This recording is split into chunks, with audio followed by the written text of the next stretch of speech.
4 on countdown, T-minus 3 hours and 29 minutes. Lyo seals have been removed and installation is complete. A little bit ahead of schedule.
I feel fine. Godspeed, John Mann. Houston, Tranquility Base here. The Eagle has landed. Rocket Tranquility, we copy you on the ground. New possibilities are opening up for scientific cooperation between countries. 1-0.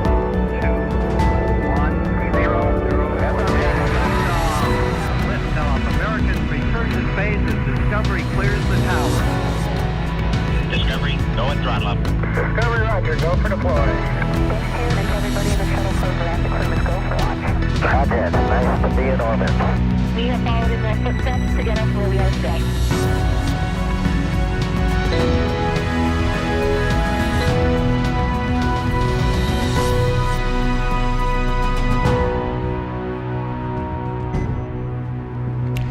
You're looking live at the Crew-Dragon spacecraft on top of a Falcon 9 rocket set to launch 3 astronauts and 1 cosmonaut to the International Space Station in a little more than 3 hours.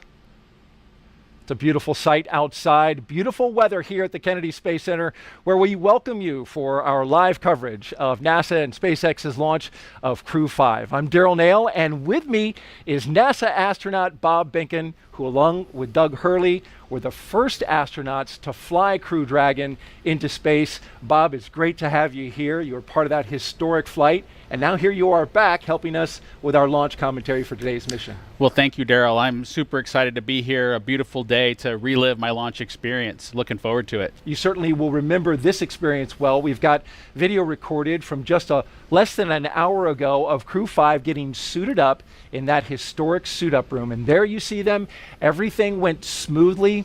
You can see the astronauts there in their spacesuits after getting them fitted and Core tested. Countdown, and those T-minus 3 hours and 23 minutes. The displays are configured for crew ingress on schedule. That's our launch audio. We're going to pause whenever that comes up. But tell me a little bit about those custom flight suits, Bob. Well, Daryl, I've heard those suits referred to as space tuxedos by some of the SpaceX team, and they are custom fit, and they are, what the crew needs to wear in case there was any sort of an issue inside of the capsule. They're custom fit, and they'll be ready to wear them when they head into space. Not designed to go outside the capsule, but certainly if something were to happen inside the capsule, they pressurize, and that keeps them safe. Now, we want to invite you folks who are watching to participate in our broadcast today. If you would like to ask Bob a question over the next 3 hours, you can jump on any number of our social media handles. One of the ones that we're looking at is the hashtag AskNASA handle on Twitter. Send us that tweet with a question and the hashtag AskNASA, and we will get to it. Now, in addition to Bob's analysis, we have teams across the country covering the action, and there they are. We'll get updates from SpaceX headquarters, giving us a wave from out there in Hawthorne, California, and Houston, Texas. The Mission Control Center, hello to you as well. And of course, right here in Florida, we've got our interviewees standing by. Now let's check in with our team monitoring preparations for launch at SpaceX headquarters in Hawthorne, California. Take it away, ladies. Hi, I'm NASA's Sandra Jones with NASA Communications. And I'm Jesse Anderson, a production engineering manager here at SpaceX. As we count down to liftoff, welcome to Mission Control. This is where our teams are staffed around the clock to monitor Dragon and the mission. On console or headset in Mission Control are 6 key positions. The mission director is in charge of the room and tasked with making real-time decisions to ensure mission success. The person that you'll hear talking to the astronauts is the Crew Operations and Resources Engineer, who you'll hear us refer to as the core throughout the broadcast, and there you can see him on the screen. The additional positions are focused on vehicle systems, including avionics, navigation and control, software, propulsion, life support, and communication with ground support teams. And NASA has its own team members in Mission Control Houston, where they've been preparing the space station for Dragon's arrival. We'll meet several of the key players later when we check in with them. And upon liftoff, today's ride to the International Space Station will take about 29 hours, with Dragon flying autonomously the entire way. And just like autopilot on a commercial aircraft, the crew always has the option or the ability to take manual control of the spacecraft if needed. So let's head back over to Florida as we await the crew's departure for the launch pad. Daryl? Sandra and Jesse, thank you very much. And here they come, Crew-5. Crew are they're ready for crew arrival, and crew are walking out of the O&C room now, on schedule. Indeed they are. And there they are. The astronauts of Crew-5 taking their first steps outside as they head to the pad. From left to right, cosmonaut Anna Kikina, Josh Cassada, Commander Nicole Mann, and Koichi Wakata.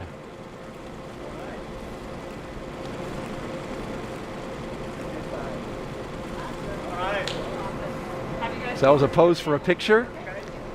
And here they go to their ride out to the pad. 3 Teslas all lined up in queue, along with a full security escort. And the folks you see there, family, loved ones. This is a moment to have an exchange, Bob.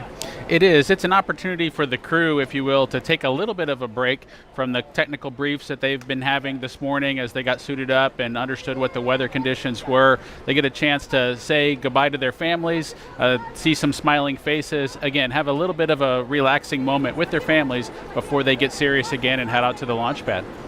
And they keep a certain distance away. You can see the stanchions, you can see the family that are gathered there. And of course, that's in the interest of the astronauts' health. That's absolutely true, Daryl. You know, the crew has been in a quarantine state for the last several days. You know, they don't want to bring anything to space station that we don't have, you know, really tight control of. And so they'll stay back from folks, but they'll give some air hugs and some waves. All right, let's listen in.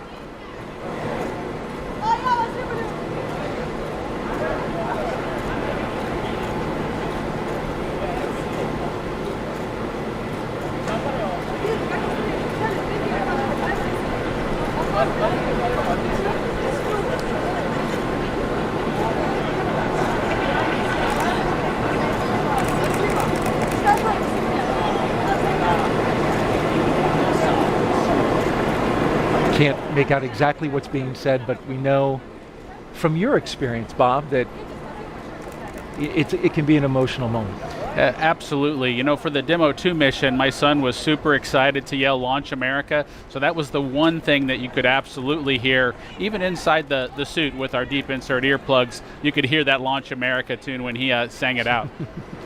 Your wife said the same thing, that you could hear him shouting out. And that's something actually particular to astronauts with young family members, with young children, that you have to prepare them for. I was watching a documentary.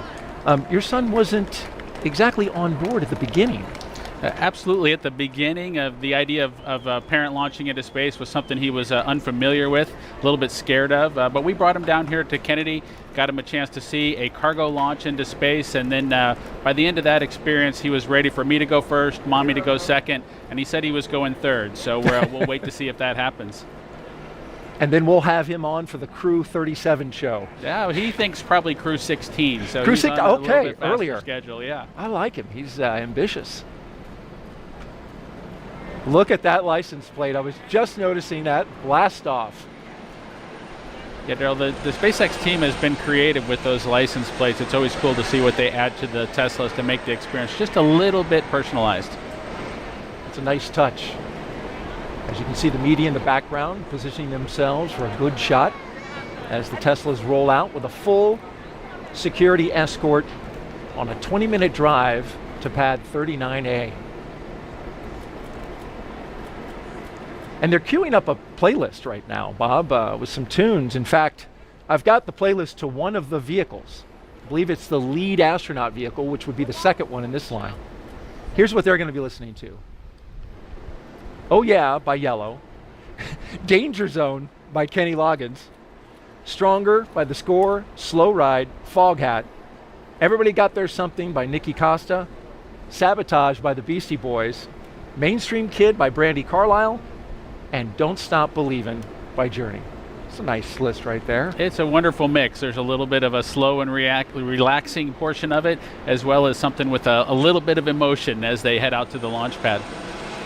You know, when Doug and I headed out to the launch pad, we had some tunes as well, and we took the experience to capture kind of the same things. The excitements of launching into space. Back in Black was one of the songs we selected from AC/DC, since we were both headed back into space again, and it was an exciting time for us. And that was followed, I believe, by a girl from Ipanema, which was very much a contrast. It was, Daryl. You know, this is a 20-minute ride out to the launch pad. The crew's been on a very tight schedule as they work their way to get to this point, but now's the time to sit back and wind your watch and wait for the actual launch event. So that waiting music came from the Blues Brothers movie, and Doug and I knew there was just going to be a time where we had to wait our turn to launch on that rocket. Windows are open now in the Teslas, and family members just now retreating back from the vehicles, but then also getting another moment up there next to the car, which just completed.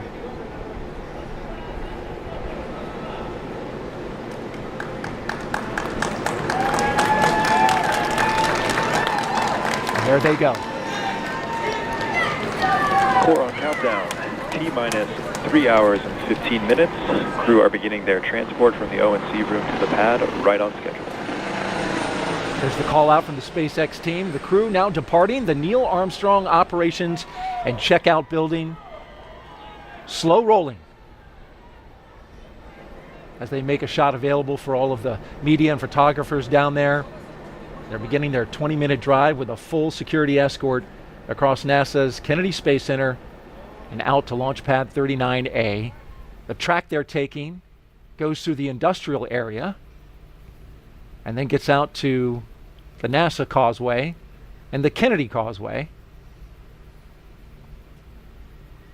And Bob, as we were watching that moment there, I want to play a piece of tape that we have from your wife Megan talking about those moments leading up to launch. And we're also going to see footage of that historic mission that you participated in, Demo 2. We'll also see hers, and we'll get to see the goodbyes from either one. Let's take a look at that now.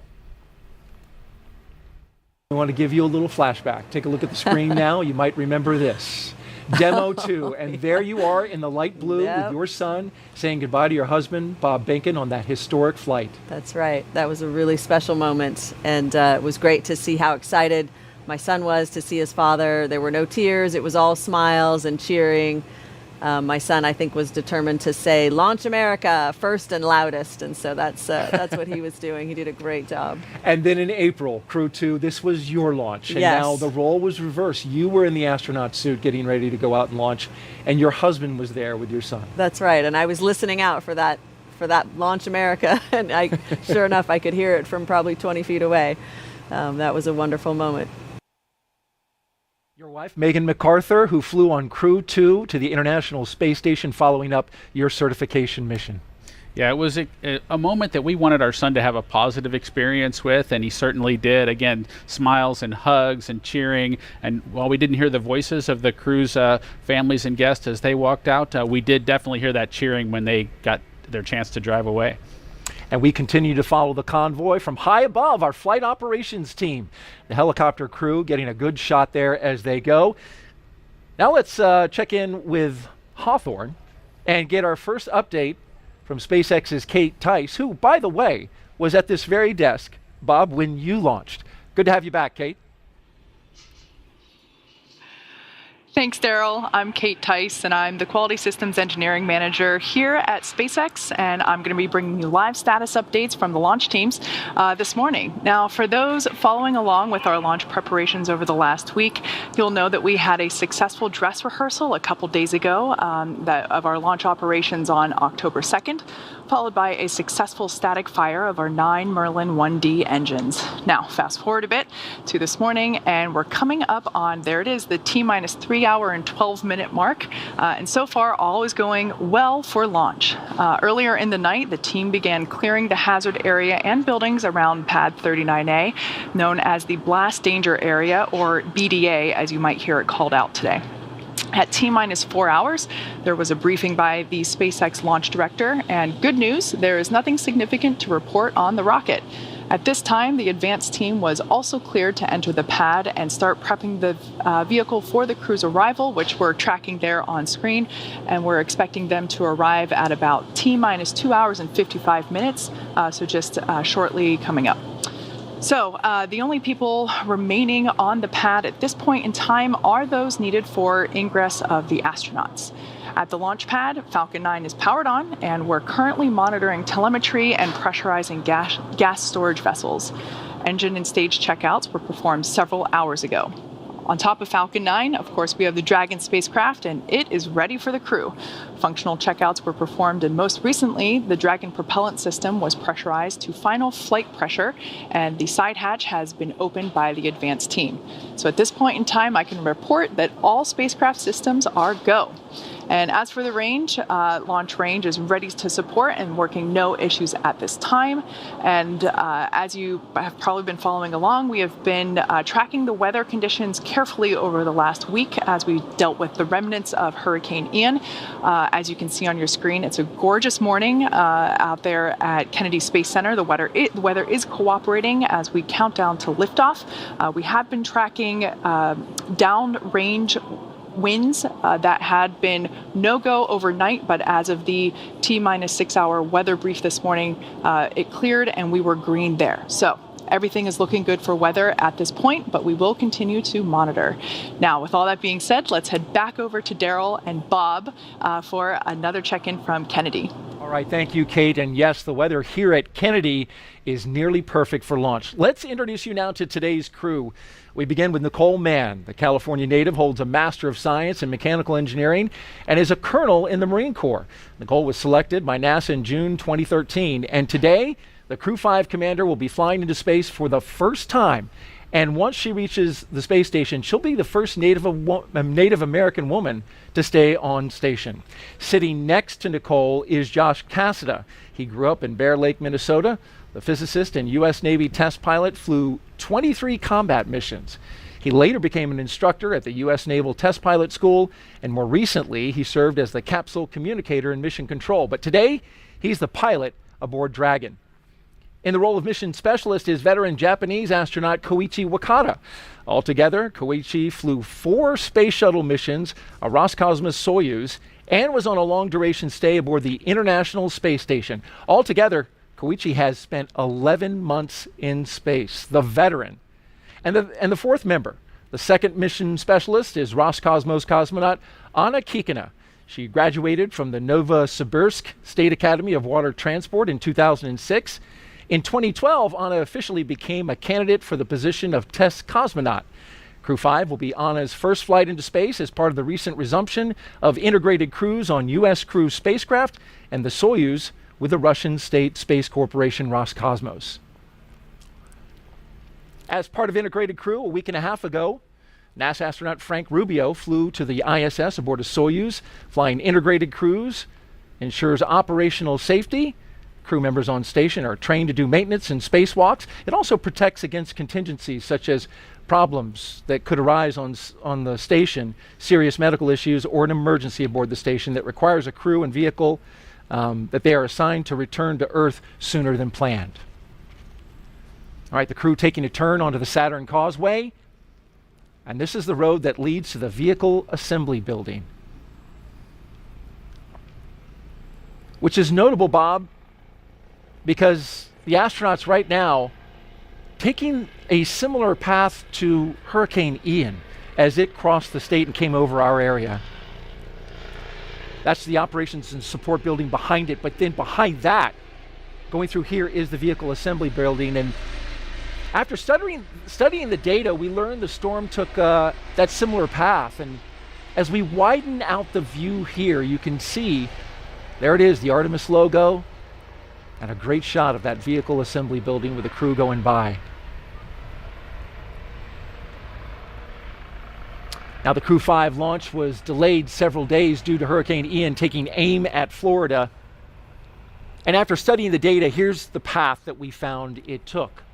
Take a look at this graphic put together by meteorologists with satellite data. It shows the track through the state. You can see the center of circulation, of course, the devastating impacts to the Fort Myers Beach area, more than 100 people killed, and complete devastation. By the time it crossed our area right there, you can see it came out the other side on Florida. Between pad 39A and 39B, and 39B is where we had our moon rocket, the SLS and Orion spacecraft.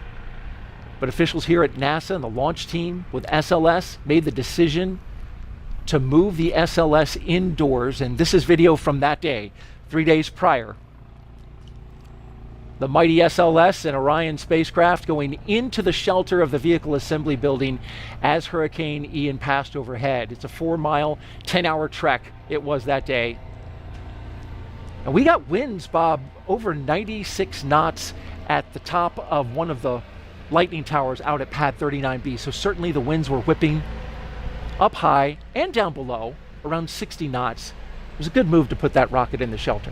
Yes, it's just remarkable to kind of have seen the track of the storm, have it come right through the Kennedy Space Center, and to be sitting here just a couple of days later getting ready to launch a crew into space.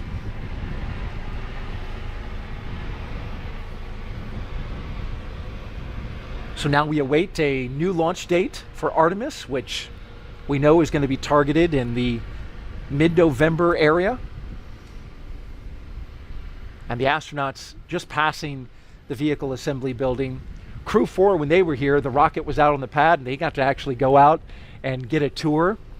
This team getting to drive by that rocket, and certainly astronauts must be thinking about that mission, right? Artemis 1, 2, and 3 going out on a test flight out to the moon and then ultimately landing back on the moon to establish more of a permanent presence there. Absolutely, Daryl. It's a super exciting time from an astronaut perspective. As you know, we still have missions headed to the International Space Station, taking crews up both on the Soyuz rocket and on the Falcon 9 and the Dragon at this time. We look forward to seeing the Starliner vehicle make its arrival on board the International Space Station as well. But Orion, with the Artemis missions that are upcoming, is just an exciting time. Returning to the moon is something that we all dream about. And there they are making the right-hand turn to go towards pad 39A, where SpaceX's facilities are, as well as the launch tower and the rocket that awaits them. A brand new booster. And the good ship Endurance, as you would say, Bob. On its second flight. On its second flight. You know, this is the time for that slow ride song probably to kind of play back for the crew. You know, Doug and I had our waiting room music, our elevator music to kind of pass the time. The crew's, of course, excited for the mission in front of them, but they've got to wait for the actual time to launch into space. And this is a great shot, point of view camera from the lead Tesla, looking at the security vehicle in the front. You can see there the launch pad to the left as that rocket gets closer and closer. And I wonder, Bob, at what point do you start to feel some nerves kick in? Because there's this excitement, as you've described, but then also, especially for your flight, being the first one, there must have been some nerves. You know, there's definitely some nervousness associated with launching into space. The crew gets a lot of training, and it, from an experience perspective, they try to check off as many blocks as they can so that that nervousness is something at least that they're familiar with. And so for Doug and I, you know, we had made this ride before as shuttle crew members. We climbed up to the launch pad as shuttle crew members. That wasn't new. It was really the fueling operation for us where we really felt like we were doing something new, and that nervousness started to kick in. Interesting, because yes, that's an operation unique to SpaceX. Yes, the fueling of the rocket with the crew on board is something that was new with the Falcon 9 rocket, and it's new from a crew, from an astronaut perspective, from our experience base, but they've managed to accomplish it super successfully. There you see the security vehicle pauses, comes off to the side, and the Tesla vehicles roll on, along with the MRAP in tow. And this begins the part of a really neat experience, going up the slow grade as they pass the security checkpoint and into the blast danger area. This is an area only for the astronauts and the advanced team, as well as the closeout crew. It's a restricted area, and you go up that slow hill and you're looking right at that rocket. You know, Daryl, as you make your way to the launch pad, you kind of go through layers, if you will, of people that can be near you. So whether that's your family and your guests when you're back at the ONC building, but as you make your way to the pad surface, there are these milestones that you get past where you become more and more alone on your ride into orbit. And so heading up this hill to the launch pad surface, it's definitely a smaller group, and that group continues to shrink all the way to hatch closure.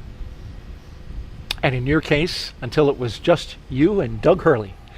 That's true. It was just Doug and I, and of course all the support team that's reaching out to you via the radio to make sure that they're watching over and making sure that you're ready to head off into space. But it was definitely Doug and I alone with our thoughts. These 4 Crew-5 astronauts now actually on the pad surface. As you can see them driving onto it, there's a track that they just came over that goes around the launch pad. That's a relic from the space shuttle era, as well as the Apollo. There's the base of the rocket, and dead ahead, the elevators to the launch tower that will take them up to the top of the crew access arm and allow them to make entryway into the Crew-Dragon.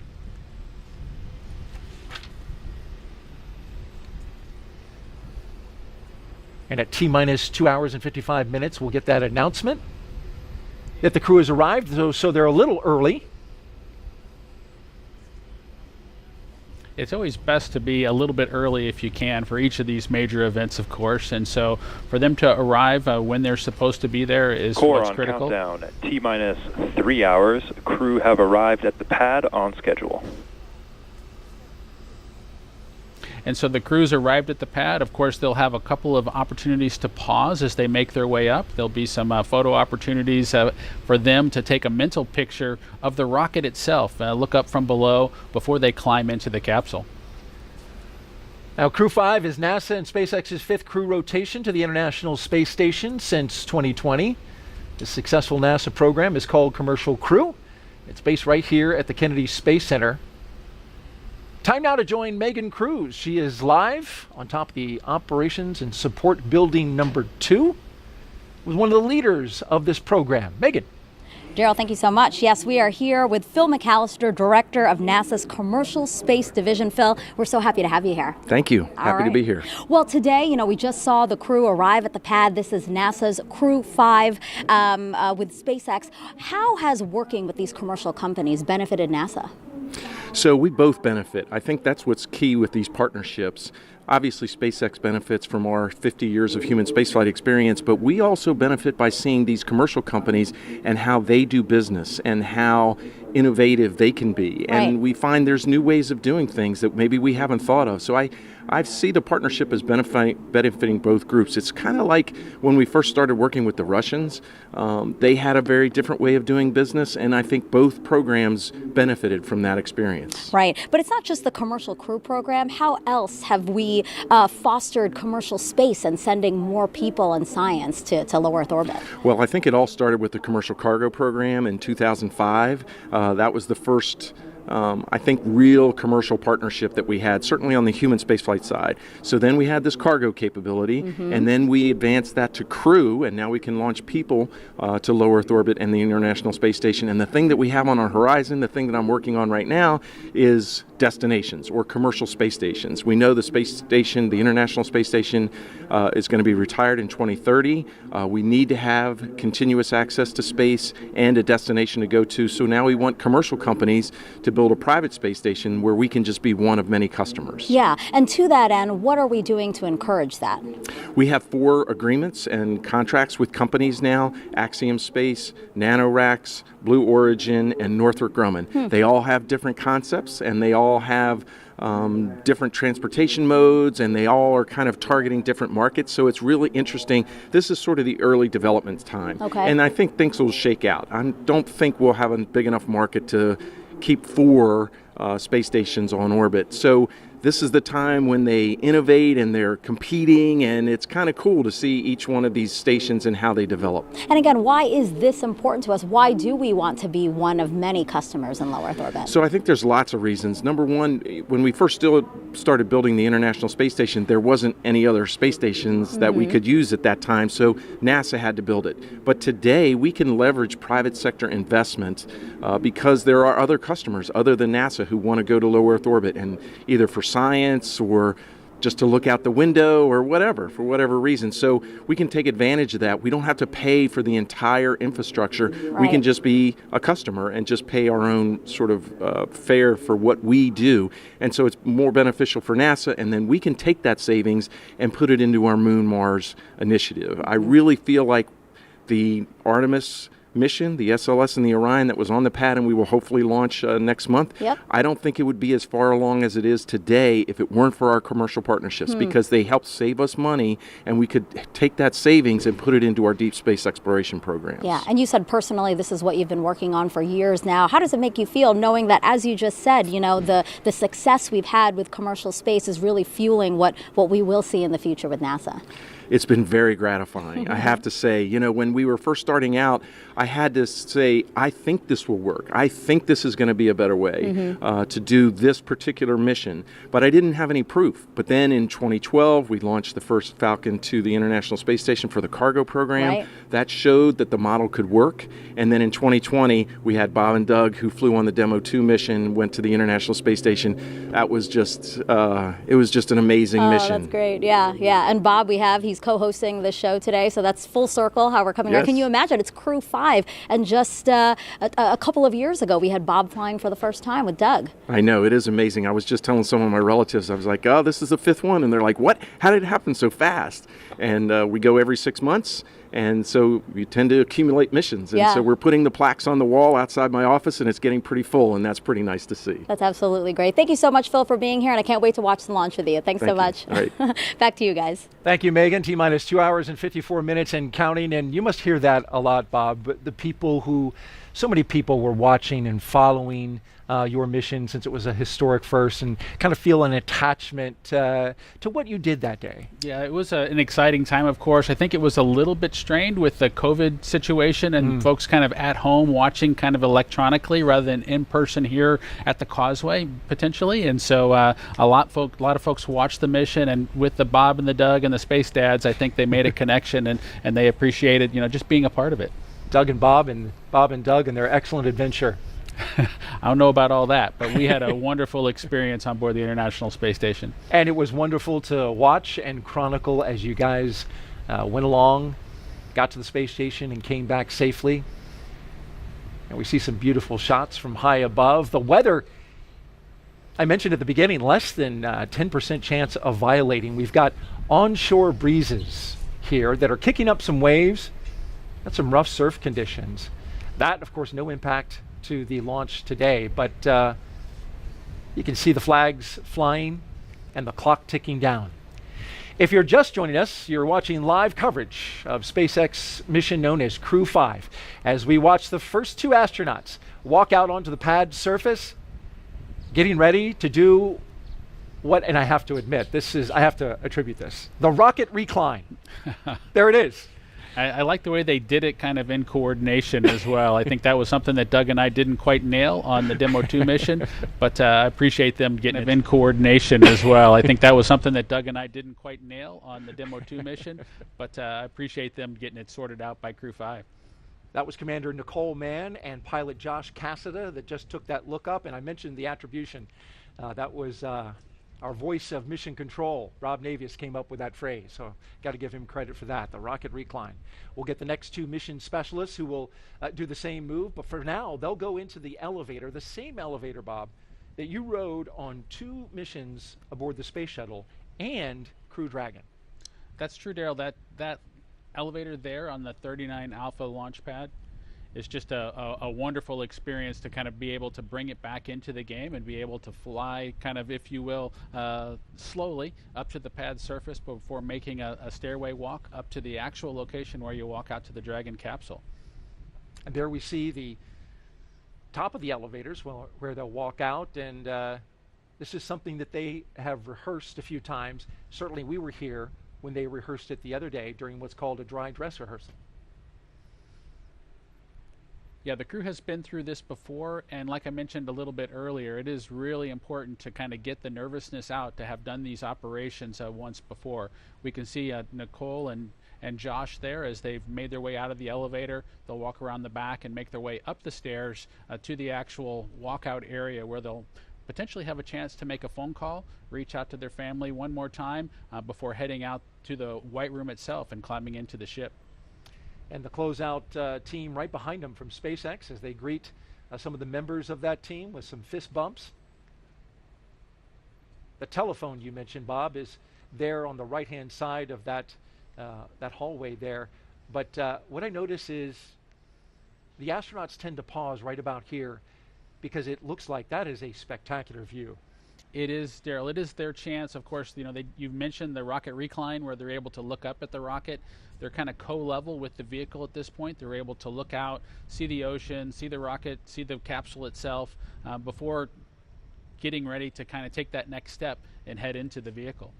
And there you see one of the astronauts doing just that. To the right, they are looking out over Launch Complex 39A and the Space Coast. No doubt having a view that is similar to this from our flight ops team here at Kennedy. What a great shot. On the left there, you've got the launch tower, and that is the crew access arm that bridges the gap between the launch tower and the rocket on the right. And you can see, Daryl, the second two crew members getting ready to do their rocket recline, if you will, and get a chance to look up at the vehicle. I know they're excited to get their chance to climb in and strap down. Not quite as perfect and in sync as Josh and Nicole were, but they did a great job. Again, better than Bob and Doug. So better than Bob and Doug, but not quite as tightly choreographed as Nicole and Josh. They nailed it. Nonetheless, they get a great view right before they make their way into their spacecraft, and that will ultimately take them into space. We've got a split screen now. The two mission specialists on the left, and to the right, we're tracking our pilot and commander.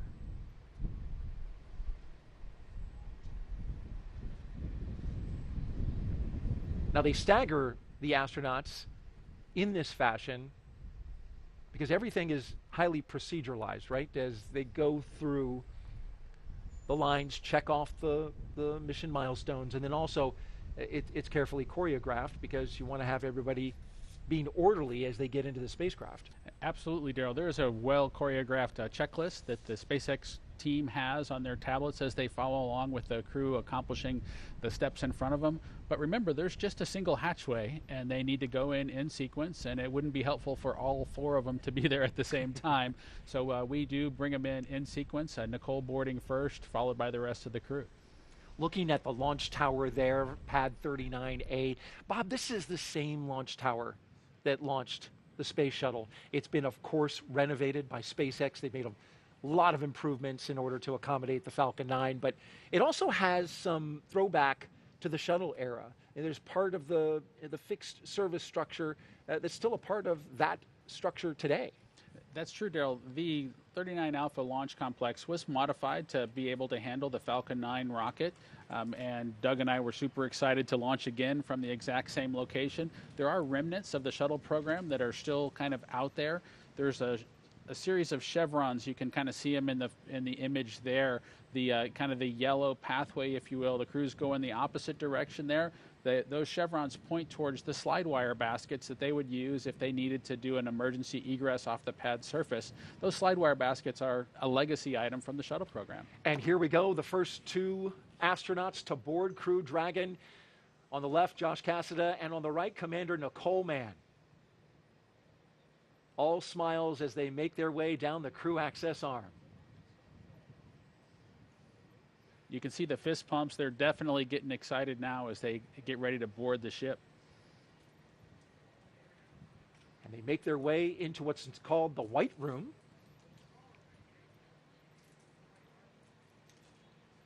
Do a photo op there. Core on countdown.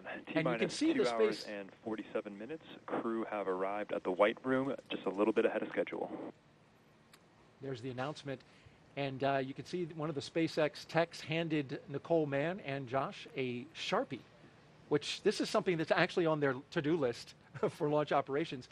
And what they're going to do now is sign their signature onto the NASA meatball, or right there around it. That NASA meatball is encircled with signatures from all the previous NASA crews that have gone up to the International Space Station. That signature would include yours, Bob, as well as your wife, Megan MacArthur. Yes, Joe, that's a nice tradition that the SpaceX team added and allowed kind of Doug and I to get started. And it's pretty neat to get your name added to the wall there, the White Room wall that leads to the Dragon capsules that head to space station. And there you see her putting her signature, making the way around the NASA meatball, handing off the pen to Josh. And to the right, you see the SpaceX logo. For their commercial missions, they're also starting a set of signatures, which is a great sign about starting to establish that economy in low Earth orbit, the commercialization of low Earth orbit. It's exciting to see the economy in low Earth orbit continue to grow, Daryl. It's also exciting to see the cadre of astronauts continue to grow and view that group as our partners of folks who've been to low Earth orbit, who've been into the black of space, and it's just exciting to see that group continue to grow. As the astronauts prepare to go inside, the first two, the commander and pilot, we've got the mission specialists on the left-hand side of your screen making their way towards the crew access arm. The white room was a term first used during the Gemini era, literally describing the color of the room, which is painted white. You can see an inflatable seal, which is black colored, connected to the spacecraft, and it inflates to create that environmental seal around the side of the spacecraft, connecting it with the white room. It does, Gerald. That seal, of course, would protect if there was a kind of rain or anything else kind of going on in the area. We don't have that today. We have beautiful weather, but it does ensure that the elements of Florida don't make too far of a way into the capsule itself. So you don't want any mosquitoes or anything headed into orbit with you, and so that seal does its job. It does indeed. There's a lot of humidity and mosquitoes out here in Florida. Fortunately today, we've got a nice little breeze that's keeping it off us here at the desk, which is nice, and kept it off the astronauts and crew when they were getting in their vehicles, running about a 10-knot onshore breeze, which should help push the clouds around. We've got a few of them out overhead. Our launch weather officer for today, Brian Sizik, from the 45th Space Wing, telling us that we've got a nice high-pressure system in the area, Bob, that's keeping everything clear as the first astronaut climbs aboard. Core on countdown at T-minus 2 hours and 44 minutes. Crew have begun ingressing Dragon.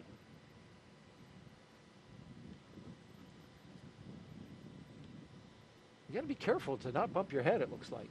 You absolutely, Daryl, need to be careful as you climb through that hatchway. There's a pressure seal that needs to be kind of maintained in pristine condition, so when the time comes to close the hatch, you'll actually get a good seal with that hatch closure operation. And so the crew is keenly aware that they need to protect that environment, and that they climb into the vehicle very carefully. Carefully stepping over that seal. That's important, and later we'll see the closeout team closely inspecting that seal just to make sure that there's no debris, no what they call FOD, foreign object debris, which could compromise the seal, something you want to make sure you keep the environment on the inside and space on the outside. Yeah, that's absolutely true. That team, of course, it's a little bit difficult in the suit itself to be able to monitor and make sure that you don't bump anything that you're not supposed to bump into. But that team of SpaceX folks just does a great job with assisting the crew, letting them do as much as they would like to do on their own, but also ensuring that everything's done perfectly so that nothing has to be redone in the time-critical situation for launch. And here come our second two astronauts, mission specialists Koichi Wakata and Anna Kikina.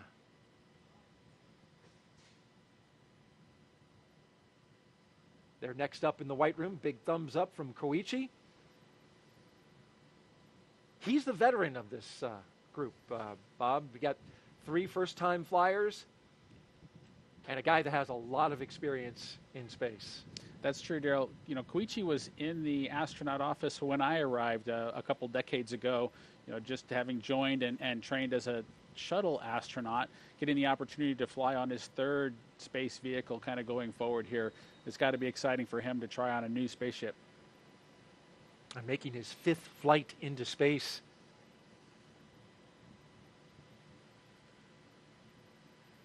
Got the green light flashing above, and I'm going to take that as green as go.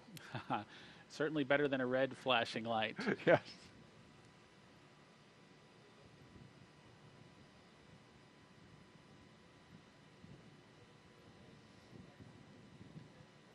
So it does take a relatively large team. It does seem like the crew being able to head out to the launch pad and climb in almost by themselves would be a thing. But in order to make sure that things are all done perfectly, that team of SpaceX folks follows along very carefully with the procedure to make sure everything's done exactly per the checklist.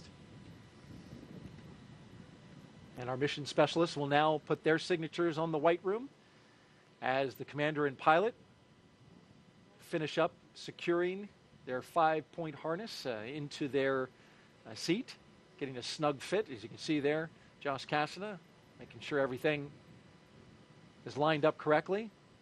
Looks like he's got 4 hands. But those are his gloves. I'm sure an extra set of hands couldn't hurt. Yeah, no, he just has the 2 hands, just like the rest of us, but he does have the gloves there kind of taken off to kind of give him some additional dexterity as he tries to work through getting all the strap-in process completed. You mentioned the 5-point harness, much like a racing harness that the astronauts strap in with. Likely they won't need all of the capability of that harness as they head into orbit and take their ride, but it does provide some capability should the emergency escape system be activated to really keep them strapped tightly into their seats. Seats that are also sized to your proportions, right? And the suit is custom, but the seat, I believe, has 3 different sizes. I believe small, medium, and large. The seat has some different sizes. The armrest have some different lengths, and the footrest have some different lengths. So there are several adjustments that can be made. Not quite completely custom, but it does, I guess, with you look at all the way up to Crew-5, we probably haven't exercised all the options that are out there, but definitely have some flexibility in customizing the seat to make it fit the astronaut. And interesting note about the spacecraft endurance that SpaceX and NASA recently hitting a really incredible joint milestone. Crew-5 is SpaceX, of course, is 8th crewed mission since May of 2020. But as of this mission, Bob, Dragon is now certified for 5 times reuse.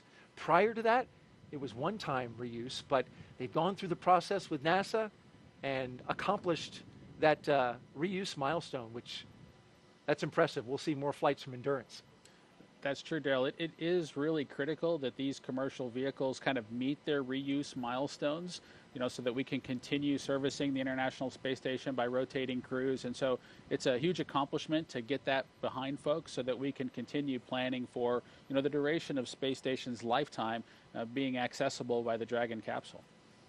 We continue to watch the action live. In the meantime, let's toss it out back to California with Jesse and Sandra.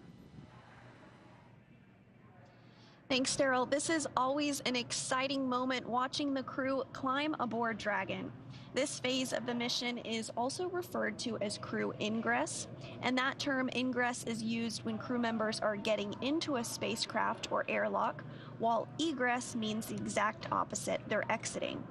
So prior to getting on board, the crew completed a foreign object debris check, or FOD check, and that means they themselves have to be inspected for any substances or debris that isn't supposed to be on them or their spacesuits, because this could potentially cause damage to Dragon.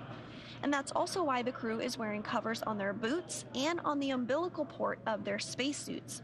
Those covers get removed before they enter the spacecraft.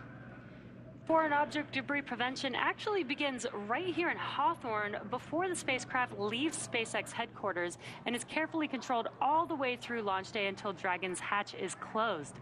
They're now getting buckled in and attaching their umbilicals to their suits, and you can see the suit techs or closeout techs are present, helping them out as needed. The umbilicals allow the crew to have comms through their suit, air to help keep them cool, as well as delivers nitrox for suit pressurization. As we mentioned earlier in the broadcast, the suit's primary function is to protect the crew in the event of a cabin depressurization. And there are 4 seats configured right now inside of Dragon and are numbered 1 to 4 from right to left when looking at the seats from the hatch. Anna Kikina will be in seat 1 on the very far left, and you see she just climbed in a couple of moments ago. Nicole Mann will be, Josh Cassada will be in seat 2, or the commander's seat, and Josh Cassada will be beside her in the pilot seat. And then on the very end is Koichi Wakata, who is in seat 4, all the way to the right, who just climbed aboard just a moment ago as well. And directly in front of the crew members are 3 displays which they'll use throughout the flight, getting insight into Dragon's systems, seeing any alerts or issues with the vehicle, and if required, taking control and manually flying Dragon. Now, once the crew is all settled in, coming up will be a comm check, and that will be to make sure that they can communicate with mission control. And then, once that's complete, their seats will be rotated in position for launch. So very exciting watching them getting settled in. We've got this awesome view of the Falcon 9 with Dragon on top, crew on board already. We have been watching the crew since this morning make their way to the launch pad, climb up the fixed service structure, walk across that beautiful crew arm that you see there on your screen, and now they are getting settled into each one of their seats, and there is the Crew-5 crew there on your right-hand screen. And the crew will remain in these spacesuits through the ascent portion of today's flight. They'll be able to get out of their suits and get a little more comfortable shortly after liftoff, but for the portion that is the most dynamic portion of the flight, they will remain in those spacesuits. And the primary function of those spacesuits is to protect the crew in an event of a cabin depressurization. And if that would occur, the suit could inflate to provide a habitable environment long enough for the crew to return home. But with the crew now inside of the Dragon vehicle, let's go ahead and check in with Kate Tice for the latest. How's it going, Kate? I've been following along with the launch teams, and they continue to work through the countdown. Currently, no issues are in work, and we are awaiting the comm checks with the crew inside Dragon, which you seated there. The first check that we will hear is to check the umbilical, which is the harness that is attached from each spacesuit to the vehicle itself. You can actually see the umbilical port there on the right thigh. It's that little black box. That's the umbilical port that connects the spacesuit to their seat. The second check that we'll hear will check the ground stations, which, as the name suggests, are the ground-based support staff here on Earth. And then the third comm check that we'll hear will be for TDRS, or the Tracking and Data Relay Satellites. And those are, that's a constellation of 10 geosynchronous satellites that help us maintain contact around the globe. As of right now, the Dragon launch op team tracking no issues. I was listening in throughout the webcast on their nets, and it sounds like that we are running perfectly on time and just a little bit early. We have plenty of margin. So if for whatever reason something arises and we need a little bit extra time to work through an issue, we've got it in the countdown. For those that are new to our launch webcasts, of course, our countdown is the framework that helps to sync all of our teams up. So we build margin into each step that we walk through or proceed through on the countdown to make sure that we have plenty of time to work any issues that might arise. So with all that being said, everything is looking good on the Dragon side. As for the Falcon 9 team, they are located in Firing Room 4 in the Launch Control Center at Kennedy Space Center, which you see there on your screen. Those folks are settling in for final checkouts, propellant loading, and launch. The Falcon 9 team will undergo their own comm checks with the crew at about the T-minus 2-hour mark. As for the range, they continue to report no issues, and the weather forecast continues to be acceptable. We had a less than 10% chance of violation of our weather conditions, and as you can see on your screen, it's a beautiful morning there at Kennedy Space Center. Now, of course, we are looking at weather not only at the launch site, but around the world. We need to make sure that conditions are acceptable if Dragon has to splash down in the Atlantic in case of an escape. But we're also monitoring contingency splashdown locations if the crew had to come back to Earth before docking with the space station. Now, if that were to happen, SpaceX and NASA would coordinate with the U.S. Coast Guard to ensure safety upon splashdown, including extra ships and air assets to patrol the 10 nautical mile keep-out zone. That's, of course, to help mitigate safety concerns for any boaters approaching the landing area. And, of course, we've also been monitoring downrange weather, which, as I reported earlier, was no-go yesterday, but at the T-minus 6 once our weather brief turned to green. So we're proceeding, but keeping an eye on those downrange wind conditions. So as the clock continues to tick, we're approaching the T-minus 2 hour and 31 minute mark. All systems to continue to be go for launch. Let's head back over to Jesse, who's actually here in Hawthorne with me just across the floor. Thanks, Kate. Not only is today an exciting day because it's launch day, but it's also a pretty exciting year, as this year marks Dragon's 10th year in operational flight. It took a lot of love and dedication to get here today, and we are still learning and innovating from each launch. From the beginning, Dragon was designed to eventually fly people. The Dragon hanging from the ceiling next to us was initially flown to certify SpaceX for cargo missions to the space station over 10 years ago, which flew in 2010. Yet a window was added to hint at our plans for flying crew in the near future.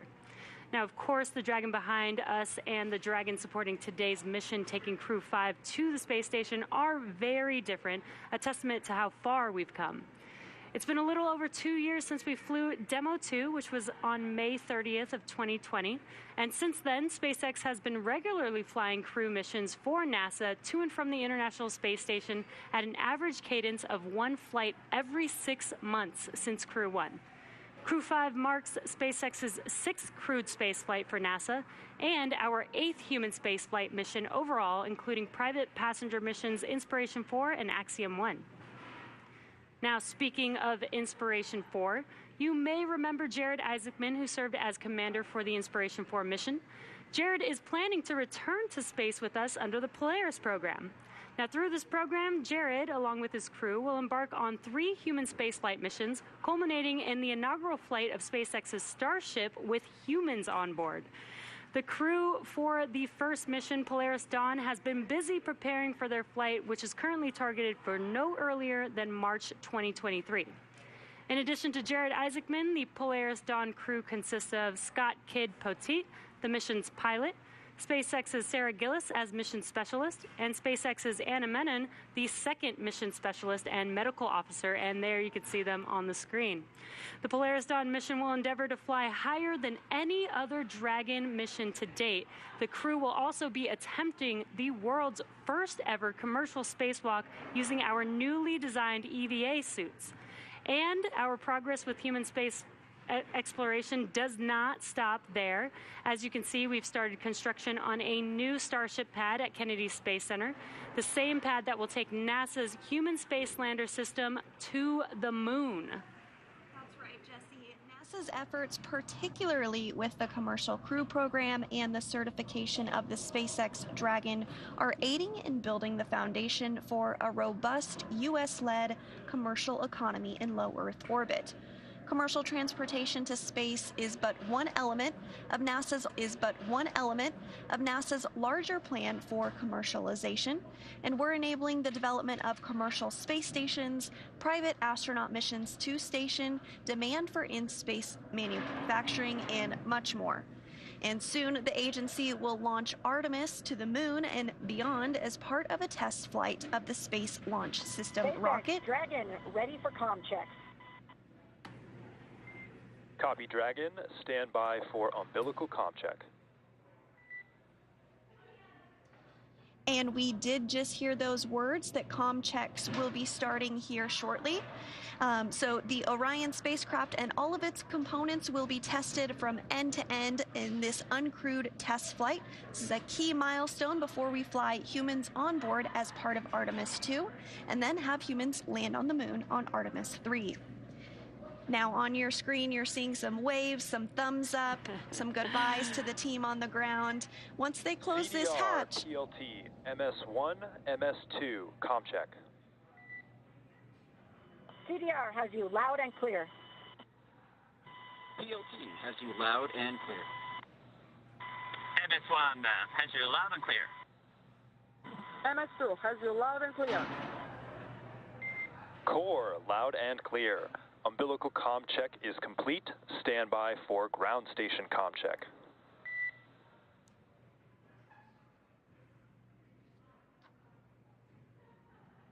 and those comm checks have begun. We're going to hear a series of those communication checks to make sure that the crew can hear the folks on the ground and vice versa.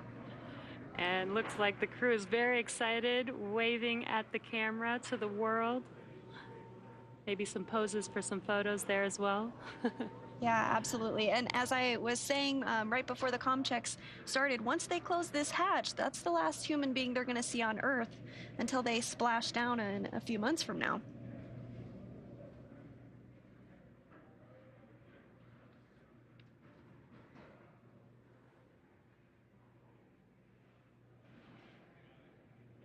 You can also see the crew with their iPads on their tablets on their legs there. They have a variety of different procedures and reference materials that they can view during the mission as well. You'll see them getting that configured and ready for launch now, 2 hours and 25 minutes from now.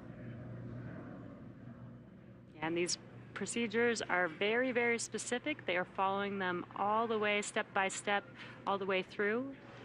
This does include, if you're just now joining us, we are awaiting some comm checks, which they have begun. And they will be stepping through several different comm checks to make sure that the crew can hear and communicate with the ground teams here in Mission Control. And we will do those comm checks through multiple paths to Dragon, including TDRS and ground stations, which you'll hear coming up throughout the continuation of these comm checks. The ground, of course, refers to the different ground stations, and SpaceX has ground stations all around the globe. And then you'll also hear from Core, MD, and LD. The Core in Hawthorne is the Crew Operations and Resource Engineer. The LD is the launch director down in Florida and oversees the countdown ops. And then MD is the mission director here in Hawthorne, who is the overall flight lead for SpaceX. I just love the excitement of this crew. And this is a pretty cool view inside of Dragon. You can see the 4 seats for the 4 crew members, but Dragon's actually designed to have up to 7 crew members. So right below this row of seats, there can fit 3 additional seats. Today, since we only have 4 crew members, below the crew that you see on your screen is actually cargo stowed inside of Dragon. Dragon, SpaceX, Comm Check. SpaceX Dragon, loud and clear. Core, loud and clear. Ground station Comm Check is complete. Stand by for TDRS Comm Check.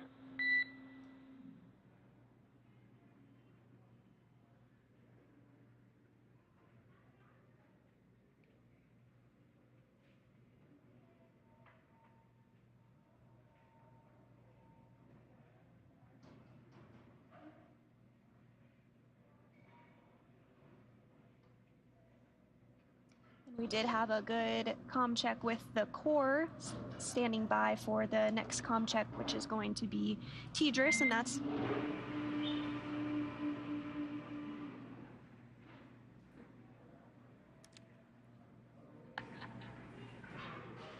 Dragon, SpaceX, Comm Check.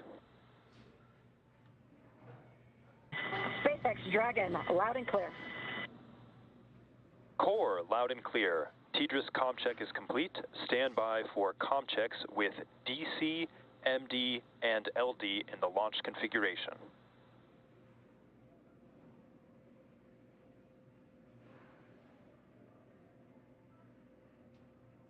Dragon, DC on countdown 1. Comm check. DC Dragon, loud and clear. DC, loud and clear. Stand by for comm checks with MD.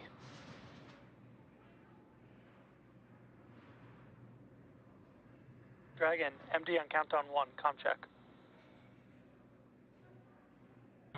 MD Dragon, loud and clear. MD, loud and clear. Stand by for comm check over Dragon the ground. Dragon, MD, Dragon the ground, comm check. MD Dragon, loud and clear. MD, loud and clear. Stand by for comm checks with LD. Dragon LD on countdown 1, Comm Check. LD, Dragon, loud and clear. LD, loud and clear. Stand by for Comm Check over Dragon to ground. Dragon LD on Dragon to ground, Comm Check. LD, Dragon, loud and clear. And LD, loud and clear. Let's go have some fun. Dragon, SpaceX. Launch configuration comm checks are complete. Report when ready for seat rotation per section 2 of 4.100.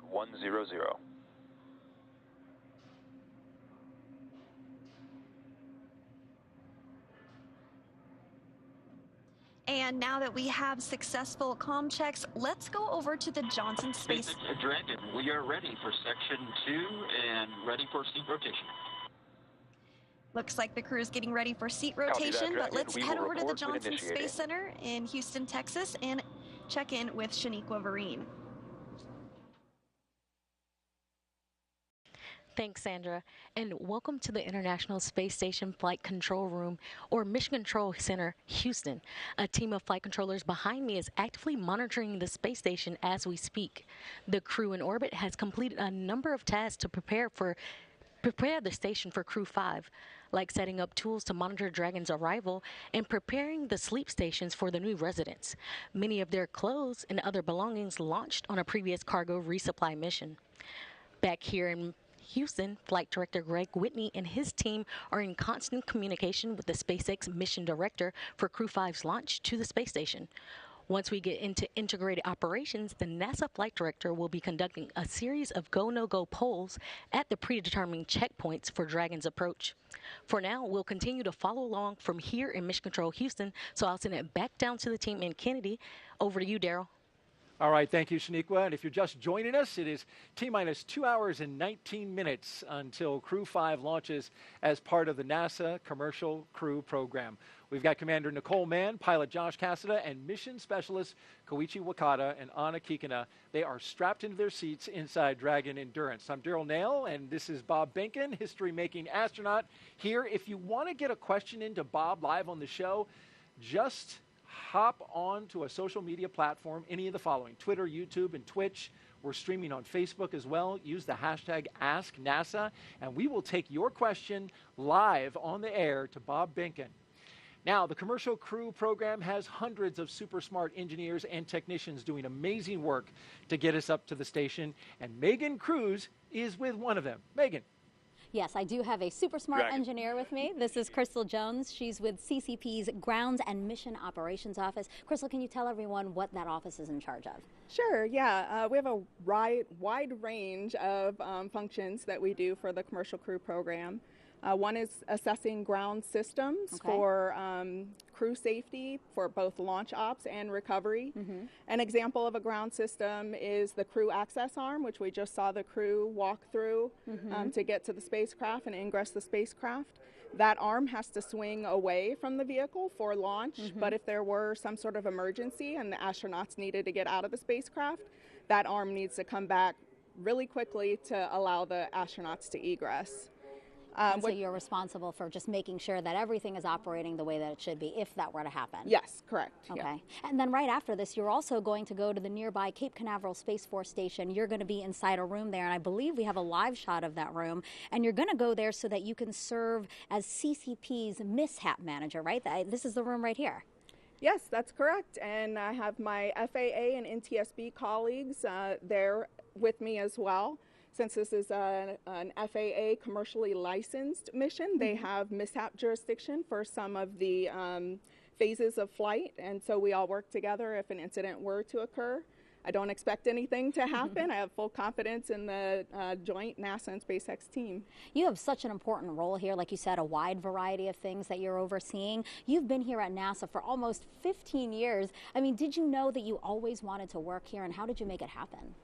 Yes, I did always know that I wanted to work at NASA. Ever since I was a very young girl, I dreamed of working for NASA. Unfortunately, when I was about 10, 11, 12, my parents' drug and alcohol use began to impact our lives in a severe way. We ended up homeless, had to stay in an abandoned bus, and eventually transitioned to a homeless shelter. Wow.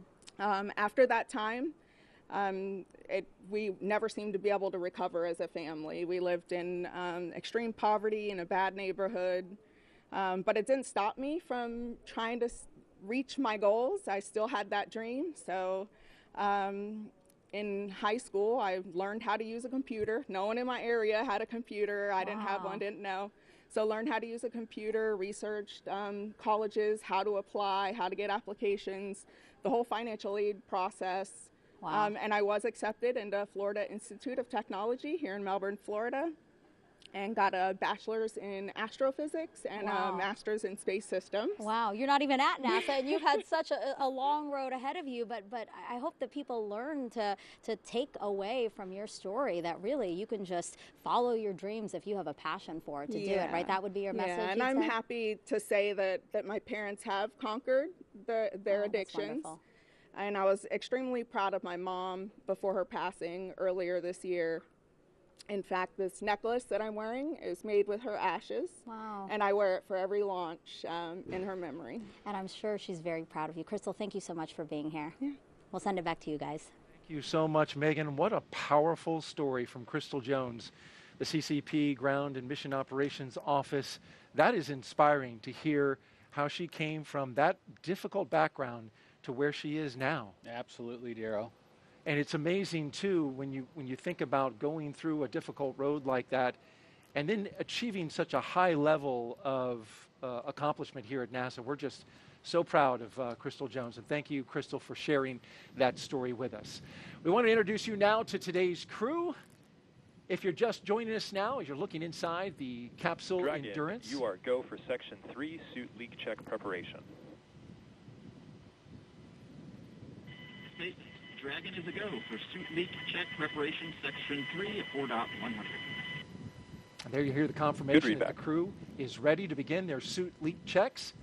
Let's start off by talking about our commander for the day as they pull down their visors. She is the second from the right of your screen. Nicole Mann, the California native, holds a Master of Science in Mechanical Engineering. She is a colonel in the Marine Corps. She was an FA-18 Hornet and Super Hornet test pilot and deployed twice aboard aircraft carriers in support of combat operations in Iraq and Afghanistan. Nicole was selected by NASA in June of 2013, and in the years that followed, led the astronaut corps in the development of hardware in the Artemis program. Today, the Crew-5 commander will be flying into space for the first time.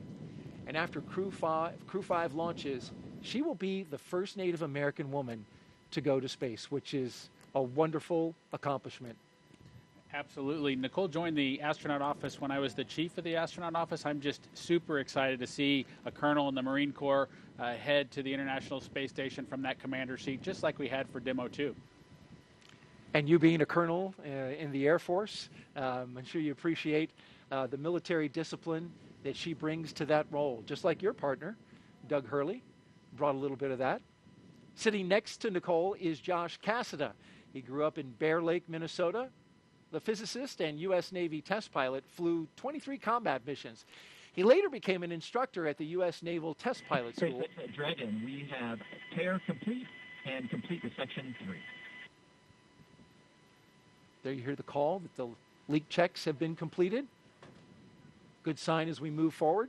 And I believe that was Josh Cassada that came over the line there, who we are talking about. Copy that, Dragon. You are go for Section 4 suit leak check. That was a confirmation, rather, that they were to begin the suit leak check. Copy. Right? Dragon is go for suit leak check, Section 4. All right, want to correct that. Cassada, he's one of more than 100 graduates who became astronauts going back to the Mercury program. More recently, he served as capsule communicator in mission control. But Bob, today he's in the position of pilot aboard Dragon, and that's a position you know well. Yes, it's exciting to see Josh in that seat. You know, as all of our astronauts who come into the program, he brings a balance of operational and scientific expertise kind of to the mission in front of him. In the role of mission specialist is veteran Japanese astronaut Koichi Wakata. He has a doctorate in aerospace engineering and in 1996 became the first Japanese mission specialist aboard the Space Shuttle Endeavour for STS-72. Altogether, Koichi flew 4 Space Shuttle missions, a Russian Soyuz, and was on a long-duration stay aboard the International Space Station.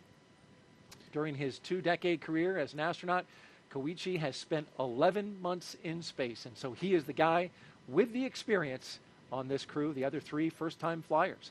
Joining Koichi in the role of mission specialist is Roscosmos cosmonaut Anna Kikina. She graduated from the Novosibirsk State Academy of Water Transport in 2006. In 2012, Anna officially became a candidate for the position of test cosmonaut. Crew-5 will be Anna's first flight into space. Now let's check in with our team out at Hawthorne, California. Kate Tice, what do you have?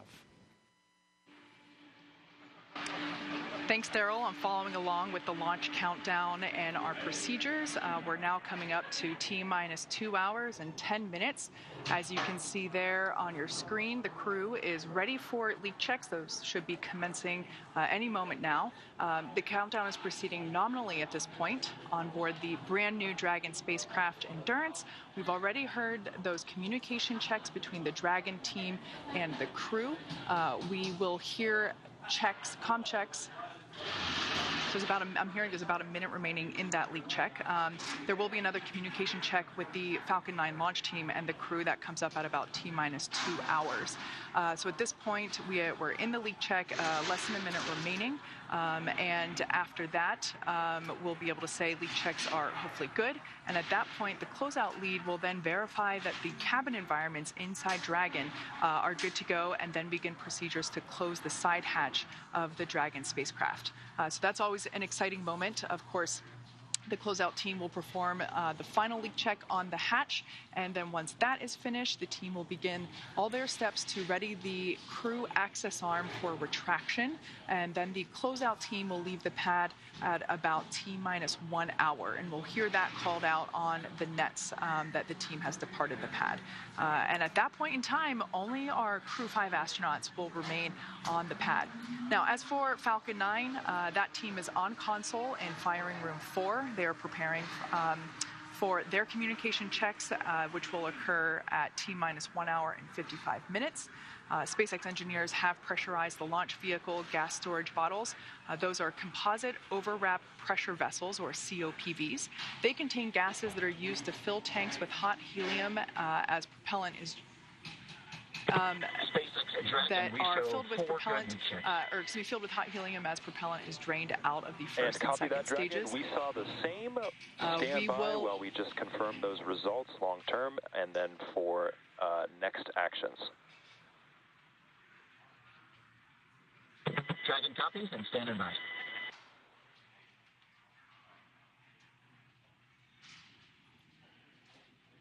So as the propellant is drained out of the first and second stages, we'll top those off in the last half hour or so before liftoff, those COPVs.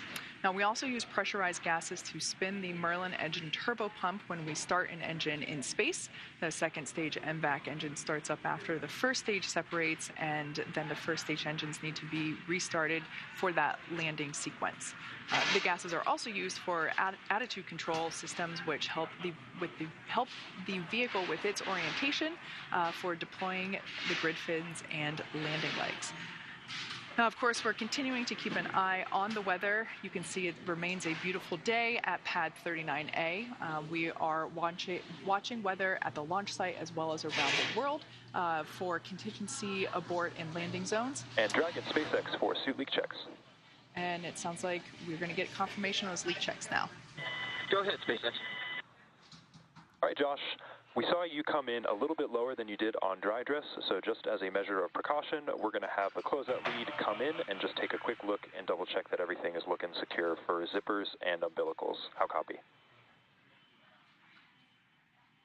We copy, and we were thinking the same. Thanks a lot. Good read. All right, so it sounds like pilot Josh Cassada, his suit pressure is a little bit lower than what we read during the dry dress, which was the basically dress rehearsal that we performed early on Sunday, October 2nd. So the team, the team is going to come back in and just make sure that all of the zippers on the spacesuit are zipped up to the appropriate height, just make sure that everything is locked into place. So we have plenty of margin in the launch countdown. The countdown is to make sure that all the teams are working toward T0 in a coordinated fashion, and we have lots of margin built in. So we are okay to go in and recheck that and reperform that suit leak check on Josh. So at this point in time, everything continues to be acceptable for launch. We're coming up to T-minus 2 hours and 6 minutes. So I'm going to toss it back to Daryl over at Kennedy Space Center. All right, thank you, Kate. And I'm here with Bob Benken, astronaut from Demo 2 and NASA's first mission. And we want to talk a little bit about that leak check. Bob, you were following along as they were doing the checks.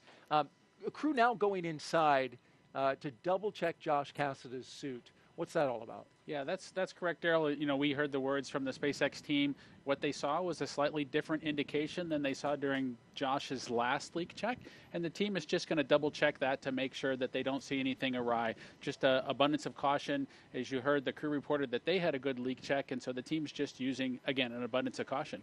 And a little bit of air obviously comes through that suit and goes out the suit, right? So this is a level that would be maybe a little higher than what they normally see. That's correct.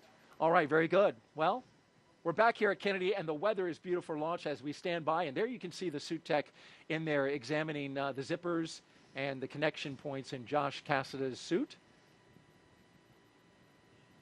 So they hadn't shut the hatch yet, so that was an easy entry for that tech to go in there and check on that. Yeah, so they'll check each of the places where there could possibly be a leak. One of the places is that umbilical that you've seen them disconnect, and they're now reattaching after they checked the seal that was there.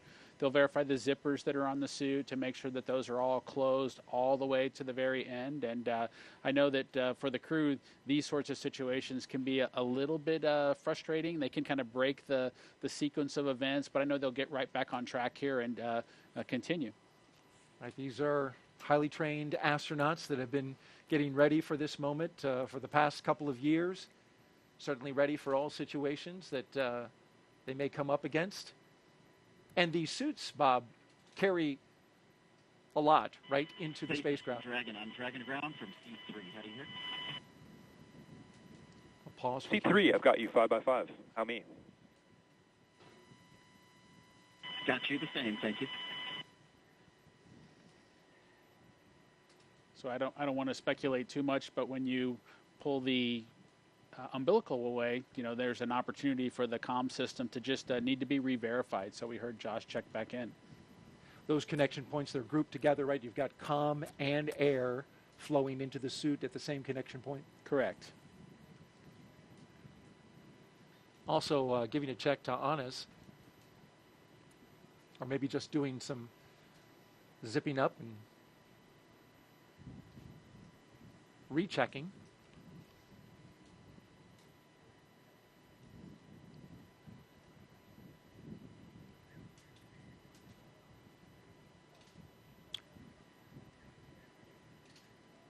We've had some social media questions coming in. We've asked you to participate, and we want to do that right now by asking questions of our expert astronaut, Bob Benken, here. Of course, you can hit us up at hashtag AskNASA on Facebook, Twitter, YouTube, and Twitch. And our question is, coming in from Andy Hughes 01, why do the new spacesuits involve long rubber boots? Those are high boots. You know, it's a great question, Daryl, as to why the SpaceX suit looks the way that it does. Of course, as a commercial company, they were free to come up with a suit that really then had to be assessed whether it actually accomplished the mission of protecting the crew, and in those unlikely cases where there might need to be an atmosphere of their own because there was something wrong with the one inside of the spaceship. And so SpaceX chose the high boot configuration there, but it met the mission needs, and so the NASA team was able to embrace it and move forward.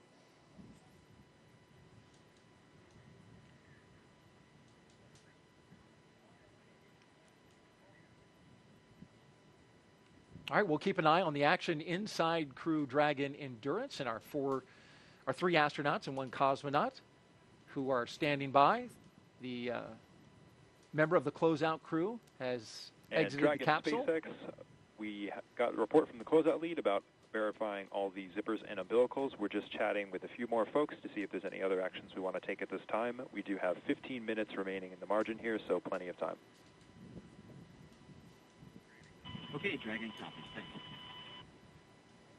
All right, there you heard the discussion between SpaceX and the NASA astronauts. And so, although going into space is not child's play, every Dragon astronaut crew brings a stuffed toy with them, and there's one inside the capsule right now. We're going to step away from this part of the operation. Of course, we'll keep an eye on it, make sure that nothing happens that we don't make you aware of while they're working on that.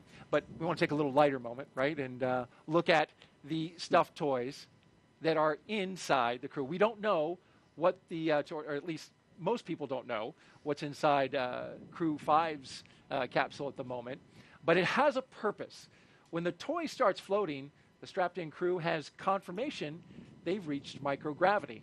The toy is called a zero-G indicator, and there's been a half dozen or so on Dragon so far, starting with this little guy who can forget plush Earth floating around by himself on the first uncrewed test flight in 2017 called Demo 1.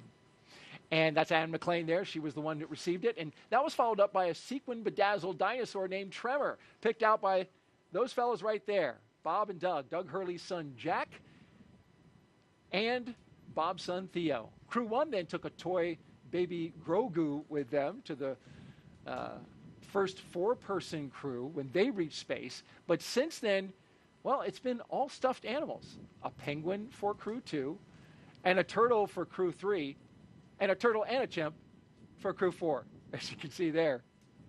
And so right here on set, Bob was kind enough to bring Tremor with him that you saw floating around in his capsule. This is actually Tremor, the one that went up into space. That's true, Daryl. This is the actual Tremor. It's got the tether still installed, if you will, that we use to keep track of it so that it didn't get lost on board the space station or float too far away. SpaceX for suit leak checks. There they go, starting up the suit leak checks again. Go ahead, Mike. All right, Josh, that completes the troubleshooting actions we wanted to take. So we verified that your umbilical has been reseated and your zippers are closed. Given that, we are recommending that you proceed back to Section 3 of 4.100 and reperform the suit leak check preparation and suit leak checks. How copy? Okay, Dragon copies. We're going to step into Section 3 of 4.100, and we'll let you know when we're ready to reperform the suit leak checks. Good readback. All right, so they're going to recheck those suits.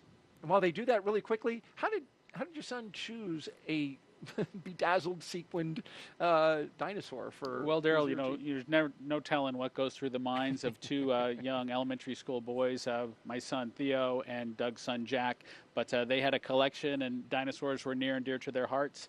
They went through the collections that they had in front of them, and they picked the Apatosaurus Tremor.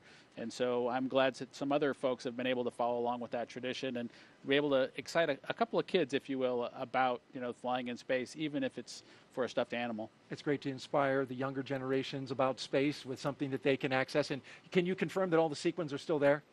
I can confirm, and I do know that the teams look really closely at each of the zero-G indicators to make sure that they're compatible with the SpaceX Crew Dragon's environment as well as the space station environment. And so we got approval, and we were able to take the Apatosaurus Tremor with us into space. That's a neat thing, and it lives now in the Benkin household. Crew-5 is the latest launch by Kennedy's Commercial Crew program. And Dragon, care is complete in step 3.9. We are ready for the checks. Copy that, Dragon. You are go for Section 4 suit leak check. All right, while they start up the suit. Please go for suit leak check. The communication confirming they're going to restart the suit leak check. Bob Benkin telling me that the suits inflate just a little bit as they make that check. In the meantime, we'll take an interview now and check in with Kennedy's Commercial Crew program. It was created in 2011 and has been flying astronauts from American soil to the International Space Station for the last 2 years. Let's bring in NASA's Megan Cruz, who's with Kennedy Center Director Janet Petro.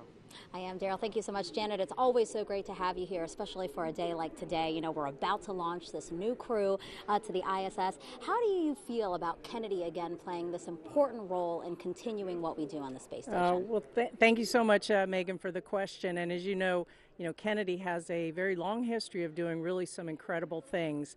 And of course, we were established 60 years ago to do the incredible mission of landing a man on the moon and then returning him safely. And in the 6 decades since then, we've been doing an incredible amount of impactful missions. And a lot of those missions have really helped what we do here on Earth and for the benefit of mankind here on Earth.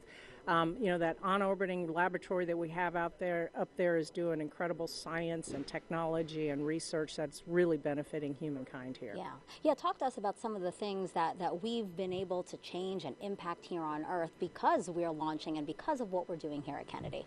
Yeah, so it's incredible to think that 24 years ago was the first section, the module of the International Space Station called Unity, which was launched.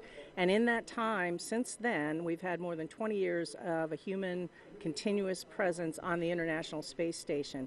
And every single time we launch a vehicle, whether it's a cargo or crew, we send up science and cargo and payloads where we do science research and technology development. And all of that not only benefits what we do here on Earth, promoting technology and bettering our life here, but also helps us to look forward to when we go back to the moon and then on to Mars. I'll talk about a few projects that we do here at Kennedy that I'm really proud of. One is the M-SOLO. It's a commercial off-the-shelf mass spectrometer that'll help us seek out and search for ice on the lunar surface. Wow. And then, of course, we are the experts resident here at Kennedy for plant biology. And as we're going to be sending our astronauts further and further into space, to the moon and then on to Mars, they're going to want some fresh food. And so that plant research is really going to help enable that to happen. Yeah, and of course you're alluding to Artemis 1. Right behind us is the iconic vehicle assembly building. Inside there is our Artemis 1 moon rocket. How excited are you for launch later this year and just excited for again, Kennedy's role in deep space exploration? Yeah, it's an incredible honor to be here leading this center for that really, really historic mission coming up. And of course, Ian threw us a curveball, and so we had, we made the right decision and went back into the VAB. But the energy around the center and even across the whole Space Coast is still very palpable. Looking forward to that launch. And when it goes, boy, it's going to really rock the entire Space Coast. And as I said, it's going to be copy very, that, very Dragon. historic. We saw the same we are with all 4 eagerly looking suits forward all to that passing their first leak mission, checks, which is even then though going Seat 3 to is help still in us the same family. going on to the That moon is and then on to Mars. Janet, thank you so much. And we actually just heard a integrity. call out there So at this where time, they're we are going completing to the... proceed with the count and move into Section 5 for side hatch closure and delay any other troubleshooting steps until we get on orbit. How copy? Okay, that's great news. Dragon copy, and we are going to continue into Section 3 of 4.100. Sorry, Section 5 of 4.100. Janet, thank you so Good much. So correction. sorry We about copy. that. We did want to take a pause so that people can hear again the operational loops that we're listening into. But thank you so much, and I hope to be watching Artemis 1 with you soon. Thank you very much, Megan, and go Crew-5. Perfect. Janet, thank you so much. Back to you, Daryl and Bob. Bye-bye. All right, thank you, Megan and Janet. And as we were watching the crew there, we saw their suits inflate. We saw that pressurization happen, and then you heard a report out. And if you could just recap that for me, Bob. Yeah, I think the team saw similar indications, but it was 4 good leak checks with similar performance from all 3 suits, all 4 suits that they saw during that first leak check that they accomplished today inside the capsule. So they're going to continue with the launch count, and any further troubleshooting will be delayed until they're on orbit. So we're ready to continue with the count. And so up next, you can see there is the closure of the hatch. And the closeout team will begin performing that. There they are. The hatch is above the entryway into Dragon. They'll remove the environmental conditioning hoses. They'll document that seal and put that on their mobile pads and move through the process. You know, I always think of things like hatch closure as closing the door and it's done in an instant. But closure of the hatch on a spacecraft is done very carefully with a lot of meticulous steps to ensure that that environmental seal is just pristine and they are going to get a good seal when they close it up. You had the tech go over it and back into the spacecraft, so double check on that. They also document the seal. You'll see one of the techs take pictures all the way around the seal.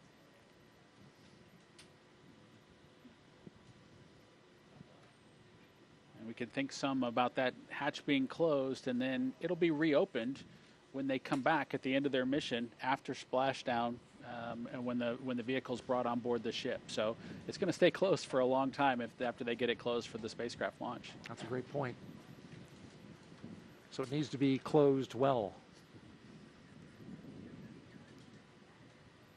Dragon, closeout team is taking final steps in preparation for side hatch closure. Stand by for transition to pad hatch closed. Ensure that all items are secure from now through launch. And what is that, Bob? It's just a protective piece of Dragon copies. All to make sure no items FOD or are anything secure. falls down into that area. Pad hatch closed. Good words. So some protective equipment for the seal there Correct. on the spacecraft.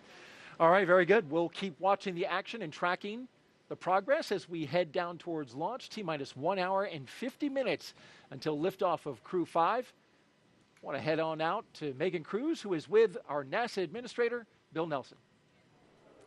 Yeah, it's our honor to have you here, Administrator. Thank you so much. I want to talk to you about how we've had this continued presence on the ISS for 22 years. What do you think of that legacy? Isn't it something? Yeah. Think of the 3,000 investigations that we have done, scientific things, and the innumerable things that we've actually discovered doing all of this science on the International Space Station. Of course, it helps us train our astronauts as we get ready to go fly to the moon, and then we're going to go to Mars. Yeah, it's such a unique and awesome platform. So yeah, the fact that we can have this continued presence is so great.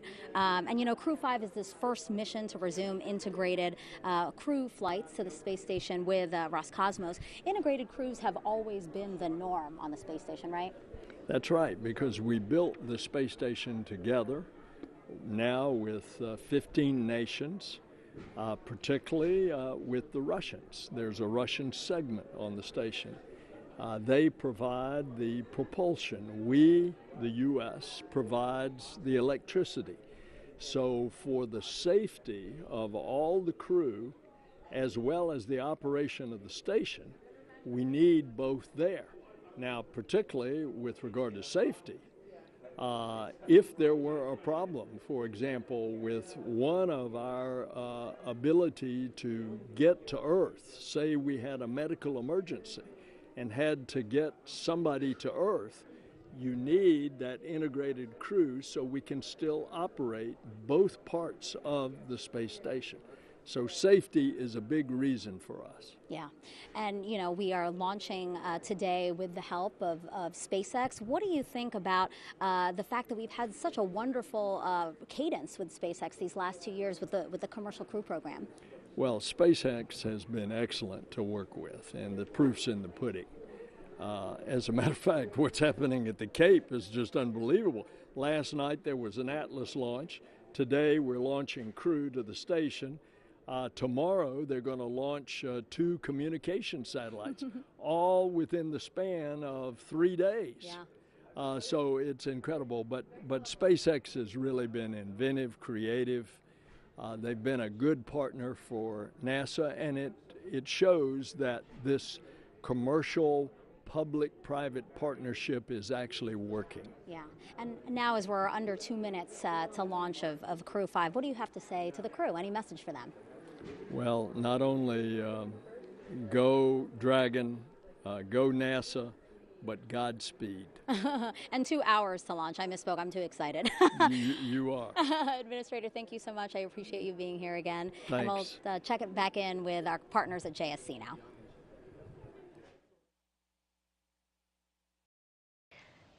Thanks, Megan. And when Crew-5 arrives at the space station tomorrow evening, they'll officially become Expedition 68 flight engineers. Once on board, they'll do something known as a direct handover, basically saying that Crew-4 and Crew-5 will be on board the station together until Crew-4 comes home next week. Crew-4 will be able to give Crew-5 an orientation and show them the ropes, which will be particularly helpful for first-time space flyers Nicole, Mann, Josh Cassada, and Kikina. A direct handover also helps ensure continuous U.S. presence on the space station, a record we've held almost 22 years. The space station is an orbiting laboratory, and they will jump right into research and investigations. Now I'll toss it over to Daryl at the Kennedy Space Center with a little bit more of that science. Daryl? Absolutely. Thank you very much, Shaniqua. And we continue to monitor the closure of the hatch on the Crew-Dragon. You see the closeout team there. I want to take a closer look now at some of the life-changing science the astronauts are performing aboard the International Space Station. The International Space Station is a state-of-the-art microgravity laboratory that is unlocking discoveries not possible on Earth and helping us push farther into deep space. Every single day, we are answering big questions about Earth and about space, about where we came from and about where we're going. But the other thing that we're doing is we're learning more questions to ask. Microgravity turns almost everything we know upside down. Liquids behave completely differently. Fire burns in new ways. Biological systems reveal surprises. There's a few things that have made me gasp out loud up on board space station. Watching heart cells actually beat has been a pretty big one. We're studying ways to grow food in microgravity. I got to tell you, these are pretty amazing. We're learning how human bodies react to life in space and how to keep crew members safe and strong on long-duration exploration missions. Deadlifts are awesome on Earth. They're also awesome in zero gravity. We're testing technologies that will be critical to our return to the moon and great leap to Mars. Our research has contributed to medical and social benefits on our home planet, allowing us to find new ways to combat disease back on Earth and develop technologies to deliver clean water to remote communities in need. The spectacular vantage point of more than 200 miles above our planet supports our monitoring of Earth's climate, natural disasters, and plant life. The orbital perspective that we have here on the ISS is just absolutely amazing. Earth is gorgeous. The growing new space economy, so vital to our continued progress in space, is flourishing in low Earth orbit. We're inspiring future generations from a platform that is one of the largest international collaborations of our time. We're doing science at 17,500 miles per hour. Come along for the ride.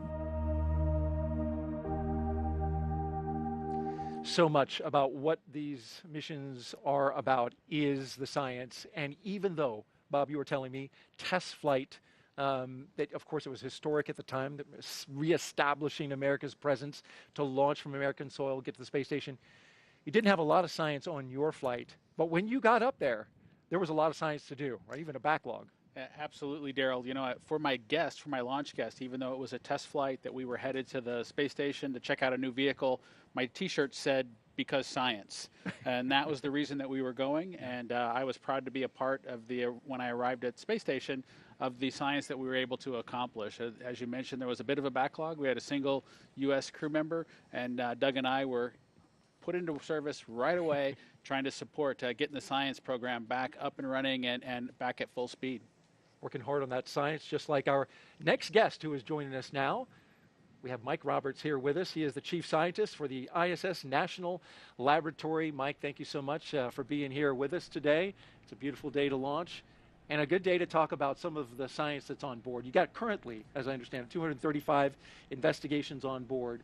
76 of them are new, and you got a little bit of them flying right on this rocket here behind us. Yeah, it certainly is a beautiful day here today, and we look forward to getting the science off the ground. As Bob indicated, it's a very busy time up in orbit for the crew because they are very busy not only maintaining the science portfolio of NASA so that we can continue to live and operate in space. They're also conducting science in space that benefits us here directly on Earth, and that's an important part of why the ISS National Laboratory exists.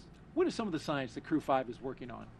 So as the crew goes up today and docks the station, they're going to be engaged in a lot of research that addresses medical needs here on Earth. We have partnerships with the National Institutes of Health through the National Center for Advancing Translational Sciences, which is doing some very important research that leverages the access to persistent microgravity dead environment. As Bob, I'm sure, experienced in the microgravity environment, your body's physiology adapts to that environment in different ways, and in some cases, those effects of microgravity on the body mimic the onset and progression of disease and aging here on Earth. So the National Institutes of Health is taking advantage of that by sending small cells in tiny bioreactors up to space to understand how those individual systems respond to that environment so that we can design more effective therapeutics for use here on Earth. We also have experiments launching on Crew-5, going up with the crew today, that are going to explore the effects of microgravity on the gut microbiome. A company is involved with Los Alamos National Laboratory, so it's another collaboration between ISS National Lab, Los Alamos National Lab, and its partners to better understand how microgravity impacts the gut microbiome and the human body. Microgravity certainly an impact on astronauts the entire time they're out there, and we've been studying this for so long, and it's great to see a study that's looking at those internal functions of the gut. It'll be fascinating to see what comes of that. As we truck along here, I understand that we now have science on board the actual Crew-5 vehicle. That's not something that's always been capable of happening, right? We do. For ISS National Lab and all of the sponsors of the International Space Station, the availability of extra crew members going up on commercial crew has been a significant advantage. We've doubled the amount of time that's available for crew to conduct science. But also, we have the ability to utilize the crew vehicles to get some science up there that can fit within the confines that's not occupied by the crew. So while most of our science and supplies still go up on the commercial resupply vehicles, we're also able to utilize the vehicles themselves that are taking the crew up to get some expedited science up and get it back. And we're looking at some video now of Lambda Vision. If you could tell me a little bit about that. Another very important development in space is the utilization of space and access for commercial companies. So Lambda Vision is a small startup biotechnology company that is pioneering the use of bacteriorhodopsin, a protein from bacteria, that can be used to manufacture artificial retinas. So Lambda Vision is utilizing the absence of microgravity to improve their ability to manufacture these artificial retinas in space. These artificial retinas, when they're approved for use by the FDA, will enable Lambda Vision to offer the availability to recover from retinitis pigmentosa and macular degeneration here on Earth. Currently, there are no effective therapies for that recover full sight or full vision. How about that? This technology offers that advantage. Offering a lot of hope for people who suffer from those diseases, and so it'll be exciting to see what kind of results come from that experiment.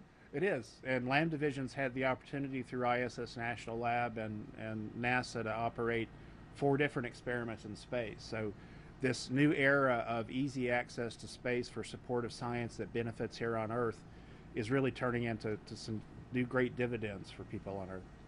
Mike Roberts, Chief Scientist for the ISS National Laboratory, thanks for being here and sharing your knowledge about the science on board the ISS. Thanks, Daryl. All right, as we continue to watch the operation and our team check through the milestones here, we will toss it back out to Houston. Actually, we're going to throw it to California and Hawthorne, where Sandra and Jesse are standing by. Thanks, Daryl. Earlier, we did talk about the progress that both NASA and SpaceX have made in human spaceflight since we first started flying Dragon regularly over 10 years ago.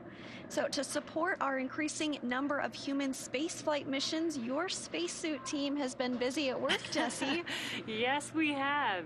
You might be surprised to know that the completion of the Crew-5 suits marks SpaceX's 50th completed IVA, or intravehicular activity suit, including development, training, and qualification suits. 30 of those suits were created for flight. This number is inclusive of the suits that the Crew-5 astronauts are wearing today.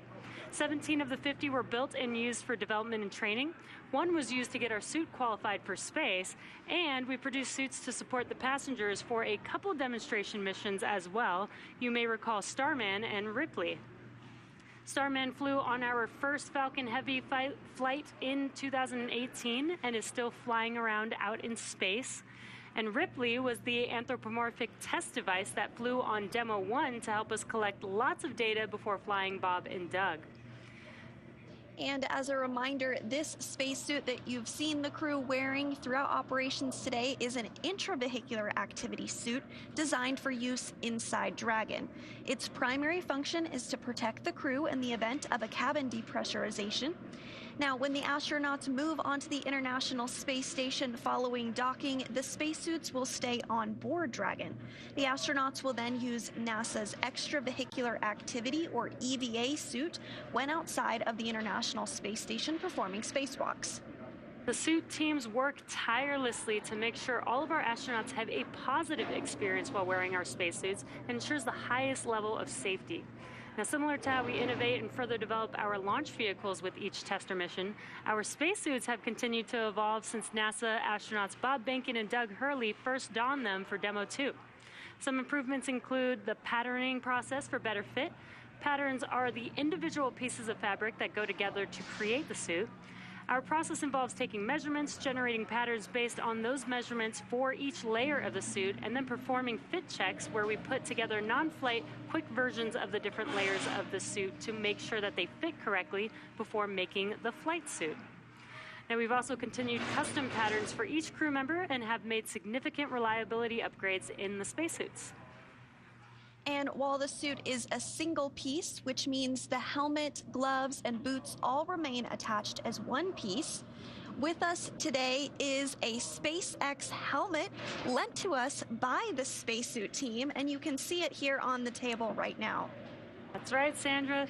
This helmet is made from 3D printed nylon and has a visor that pivots open. And Dragon SpaceX for side hatch leak checks. Go for Dragon. Okay, Josh, we identified a potential piece of FOD on the side hatch seal when we were inspecting everything, so the closeout team is proceeding to open the hatch to address that before closing and re-performing the leak check. For big picture awareness, we still have approximately 12 minutes remaining in the margin for this timer to perform this action, so we'll be able to run through everything without issue here. Okay, Dragon copies will be opened up the side hatch and taking a look at the pod, and we've got 12 minutes of margin. Appreciate the heads up. Good readback. So we just got an update. We were closing the hatch. It sounds like they do need to do another inspection, reopen the hatch, re-inspect the hatch lining to make sure that there's no FOD caught in there, and then perform the procedure to re-close the hatch one more time. It sounds like we do have some margin, 12 minutes of margin, so we are still on track for liftoff today. But as we were mentioning, the helmet is made from 3D printed nylon and has a visor that pivots open. It's also equipped with a microphone, which is embedded into the helmet, which allows the crew to communicate with the mission operators while suited and seated in Dragon.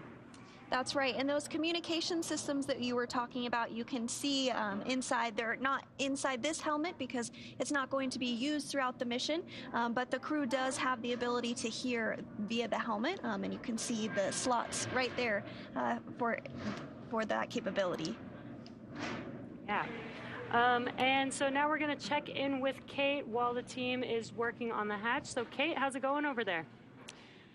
Thanks, Jesse. Yeah, it's super cool to see that helmet up close. Now turning our attention back to the progress with the integrated launch teams, we are coming up on T-minus 1 hour and 32 minutes.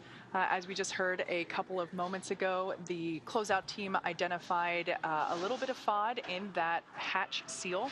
So basically the process is we close the side hatch, we inflate the seal around the hatch to a certain pressure, and then we hold that pressure to see if there's there's any decay or leak.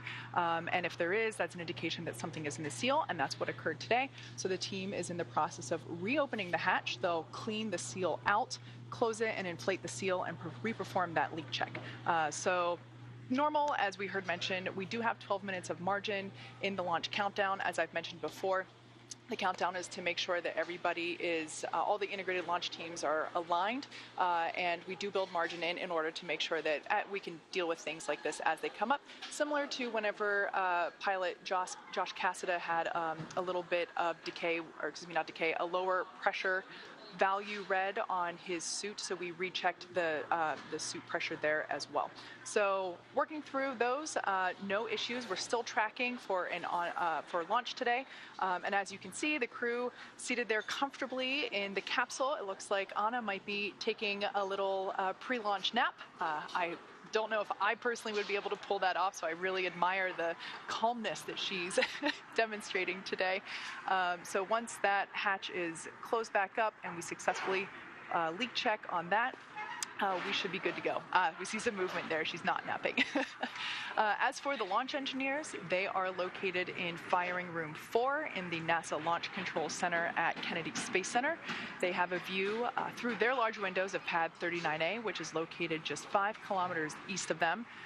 Currently, the Falcon 9 team is loading helium and nitrogen gas into storage bottles on the launch vehicle. You see on your screen Firing Room 4 there now.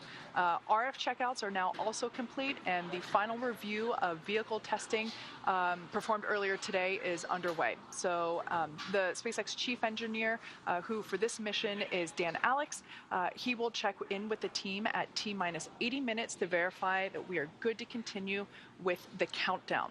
Now, the next major activity, we will flow a small amount of fuel into the first stage to prime those Merlin 1D engines for ignition.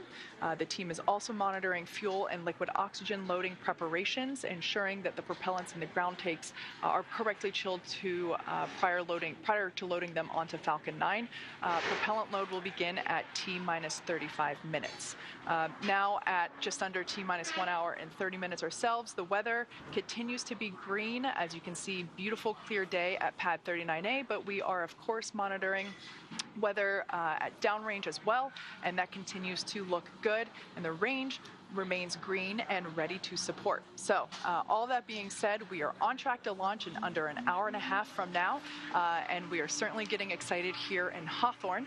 With that, let's turn it back over to Daryl and Bob at Kennedy Space Center. How's it going over there, guys? All right, thank you very much, Kate, and we continue to monitor the work that the closeout team is doing right there, rechecking the seal to Dragon between the hatch and the spacecraft. And there you can see the techs making that inspection now, taking a light around it. They had the hatch closed, but reopened it after doing the side hatch leak check.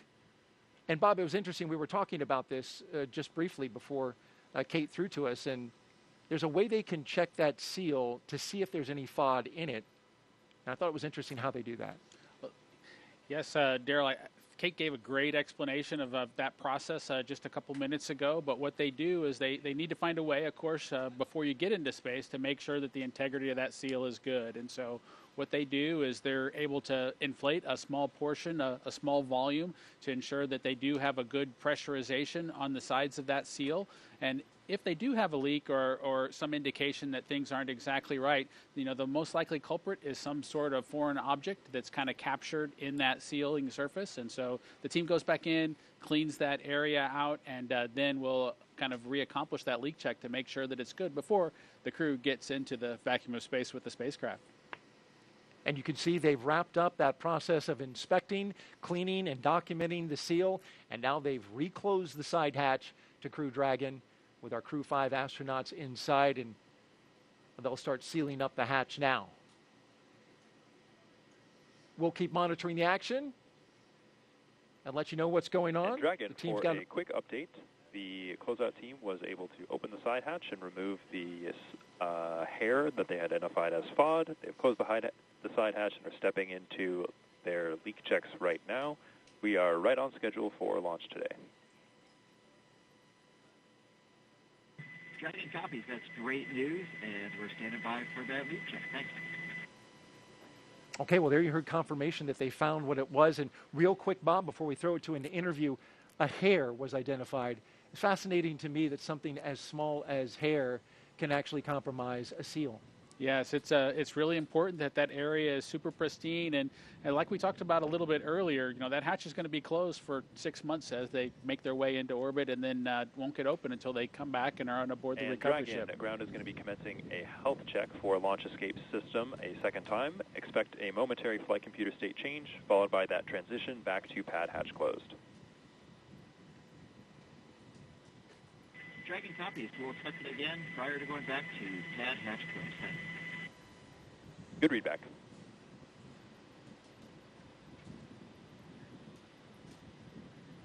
We will keep monitoring the action here outside the Dragon spacecraft. You heard the launch escape system checks are coming up momentarily as they continue to secure the side hatch.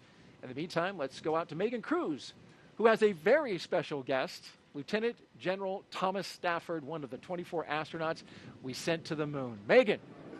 Yes, Daryl, I'm very excited to have the Lieutenant General here with me today. It's just, I'm so honored to be sitting next to you here. I wanted to ask you, is this your first crewed launch that you've seen? Oh, no, Megan. I was here before when we had commercial launch number 2. So always just love to see a launch. Absolutely. Having done 4 missions, Yeah.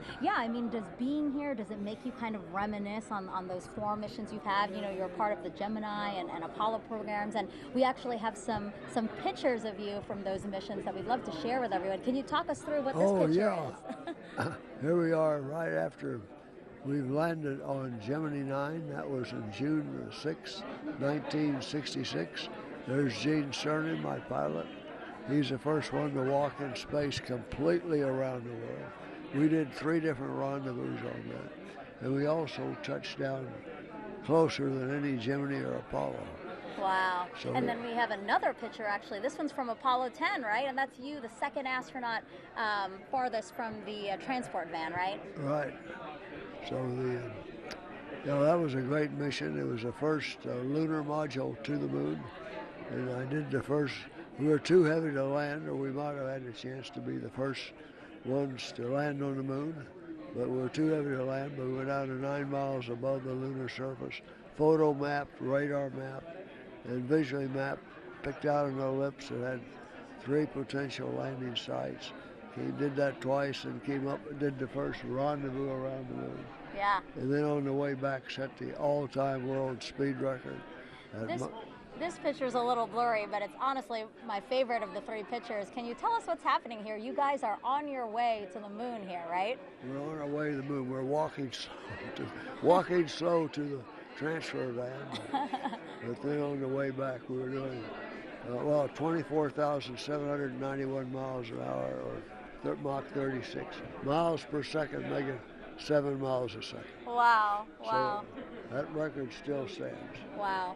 We're talking about the Apollo 10 mission and the work that you guys were able to establish to get us where we are today with our Artemis 1 moon rocket right behind us in the vehicle assembly building. Are you looking forward to the Artemis 1 launch later this year? Oh, absolutely. I've worked on helping getting that through Congress back in 2010. That's the authorization that authorized it. So I've had 12 years of work on that one. Yes. Lieutenant General, thank you so much for being here, and I hope you enjoy the Crew-5 launch today. Oh, it's great to be here. The weather's good, and I'm sure you're going to have a great launch, man. Thank you so much. All right, Darryl, we'll send it back to you. Well, that was fantastic to hear from the Lieutenant General. Loud and clear. Stand by from Comm Check by Launch Control. Dragon, launch control on countdown 1, Comm Check. Launch control, Dragon, loud and clear. Launch control, loud and clear. Stand by for Comm Check by the Chief Engineer. We're getting Comm Checks Dragon, right now. CE on countdown 1, Comm Check. Listening in. CE, Dragon, loud and clear. CE, loud and clear also. This completes the Falcon 9 responsible engineer Comm Checks. There will be a series of these checks.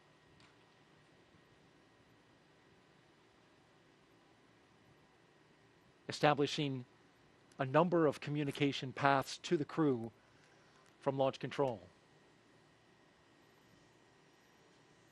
Want to just update you really quick. We got a good side hatch leak check.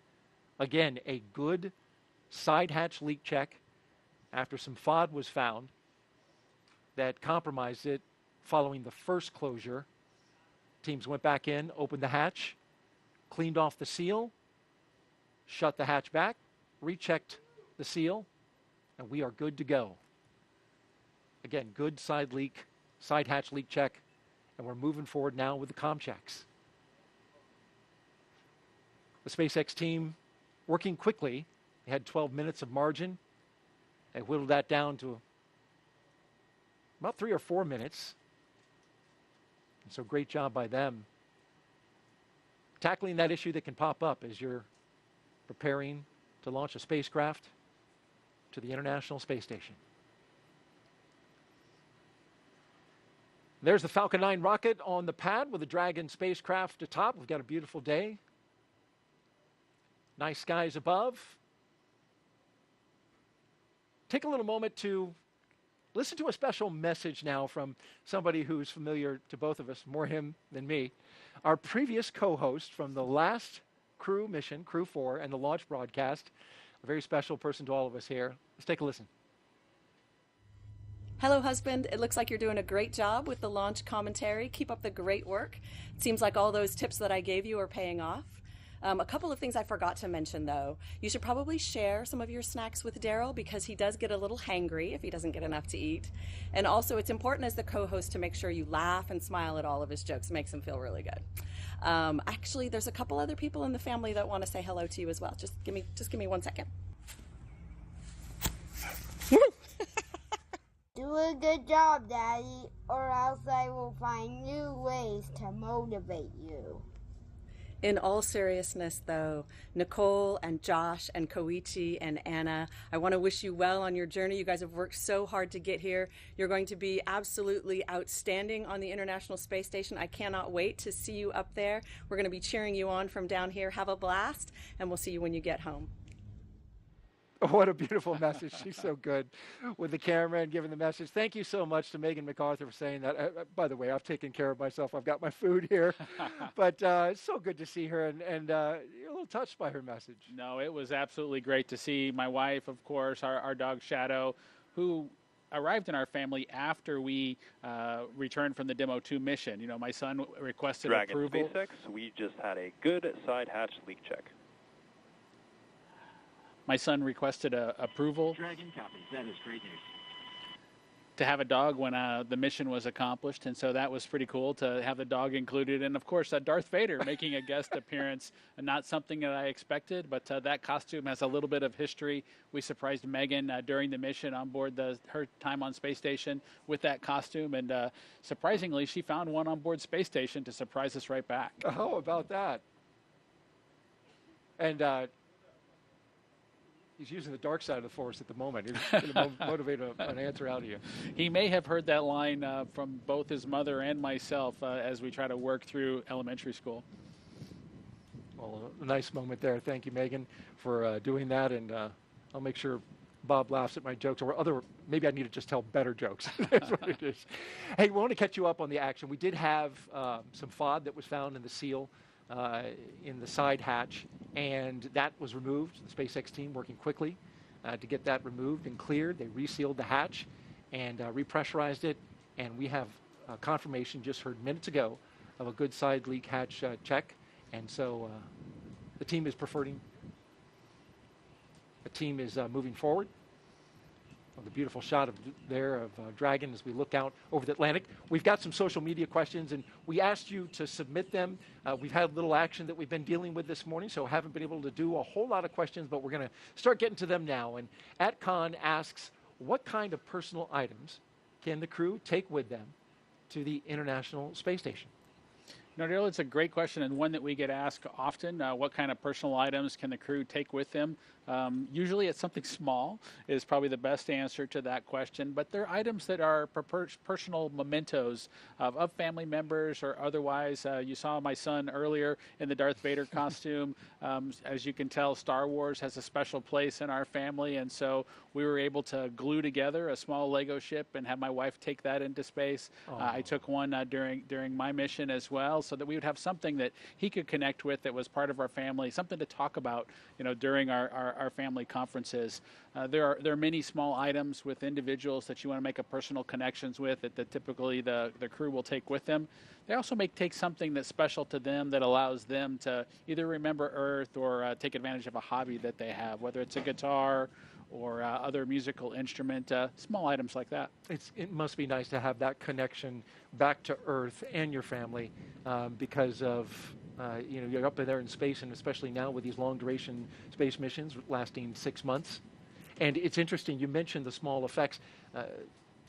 Commander Nicole Mann taking her wedding rings, but also some surprise special gifts for her family, and a dream catcher that her mother made for her when she was a child. That's aboard her personal effects, which you get about 3.3 pounds of personal effects, as you mentioned. So a nice cultural memento, part of her heritage as a Native American, the first Native American woman to go to space. Let's check back now with California and toss it out to Hawthorne with Sandra and Jesse. Ladies? Thanks, Daryl. We are just 1 hour and a little over 15 minutes from launch, and it is getting more and more exciting as we get to that T0. The crew has already ingressed the Dragon vehicle. They were helped out by our closeout team. Umbilicals were attached to their suits, which provides breathing air and comms to Dragon. Suit leak checks were completed, as well as comms checks completed with the core and the launch director.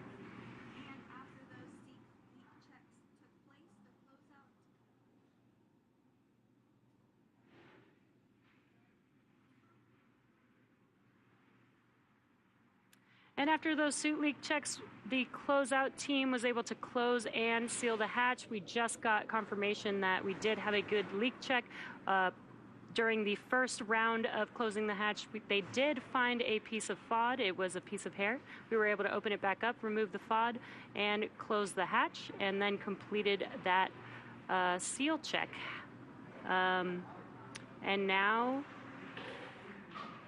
the closeout team is just wrapping up. And once they wrap up in that white room, they will depart the white room. And those final weather checks will be coming up soon, which will be necessary before a final go, no go. And there you can see the closeout team there on your screen. Again, just wrapping up the final procedures for hatch closure there. So let's check back in with Houston for a status on the team supporting the space station on their readiness for launch. Shaniqua, how's it going? Thanks, Jesse. The team here in Mission Control Houston has polled that they are go for the launch. The International Space Station and its onboard crew are ready for Crew-5 astronauts to lift off. When Flight Director Greg Whitney polled his team, he was asking the flight controllers who work on all the different systems on board the space station if their focus areas were online and working properly. This includes life support systems, proper communication links, computers that allow us to command the station on board and their subsystems, and our ability to maneuver the space station are fully functional. The crew in orbit is awake and just finished their midday meals. They will start crew arrival preparation shortly, making sure they are ready to receive the new crew tomorrow. Mission Control Houston will continue monitoring the mission as we check off milestones for today's flight. In the meantime, I'll send it back over to Hawthorne.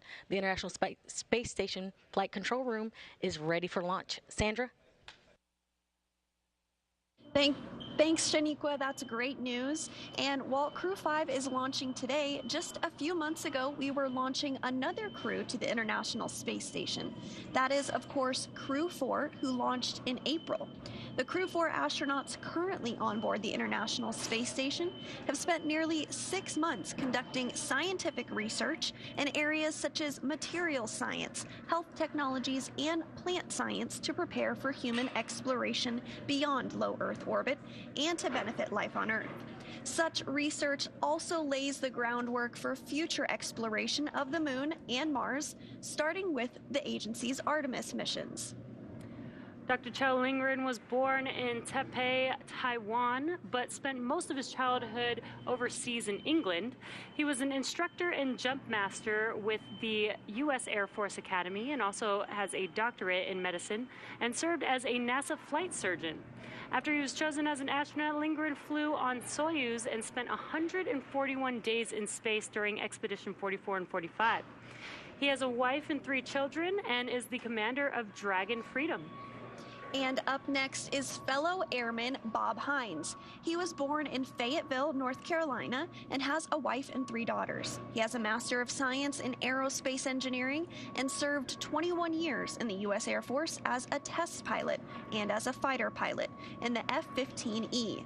He came to NASA as a research pilot where he flew science missions in the WB-57. He's the pilot for NASA's SpaceX Crew-4 mission, which has been his first space flight. Now, there's a couple mission specialists on board Crew-4, one of which is Jessica Watkins, who considers Lafayette, Colorado her hometown. A talented rugby player in college, her team won the national championship in 2008. Watkins was a postdoctoral fellow in the Division of Geological and Planetary Sciences at the California Institute of Technology. She completed several internships with NASA, including one testing system designs for the Mars Perseverance mission at JPL. She became an astronaut in 2017, and just like Bob, Crew-4 was her first flight to space. And the second mission specialist is Samantha Cristoforetti. She was born in Milan, Italy, but now lives in Cologne, Germany with her partner and 2 children. In 2006, she earned her fighter pilot wings and flew the AMX attack fighter at a base in Italy. In 2013, Cristoforetti launched into space aboard a Soyuz for a long-duration spaceflight to the International Space Station. And several years later, she was awarded the Knight Grand Cross of the Order of Merit from the President of Italy. Crew-4 was her second spaceflight. This 4-person crew is currently preparing for Crew-5's arrival and also their return back to Earth just days from now. And while Crew-4 was on board, they received a visit from another Dragon. SpaceX's 25th resupply mission to the International Space Station launched on July 14th, carrying over 5,800 pounds of science, research, hardware, and other crew supplies to the orbiting laboratory. Dragon stayed on station for a little over a month before being packed with critical research and hardware to be analyzed after a safe splashdown off the coast of Florida on August 20th. Now let's head over to Daryl at Kennedy Space Center. Daryl, how are you guys doing over there? Well, thank you, Jesse and Sandra. Well, we're having a beautiful day here at the Kennedy Space Center. You can see behind us, we're at the Launch Complex 39, where media are gathering, getting ready to count down the final hour as we get ready to watch Crew-5 launch into space. It is a big day, and especially here at the Kennedy Space Center, where we have just been cranking out the launches, Bob.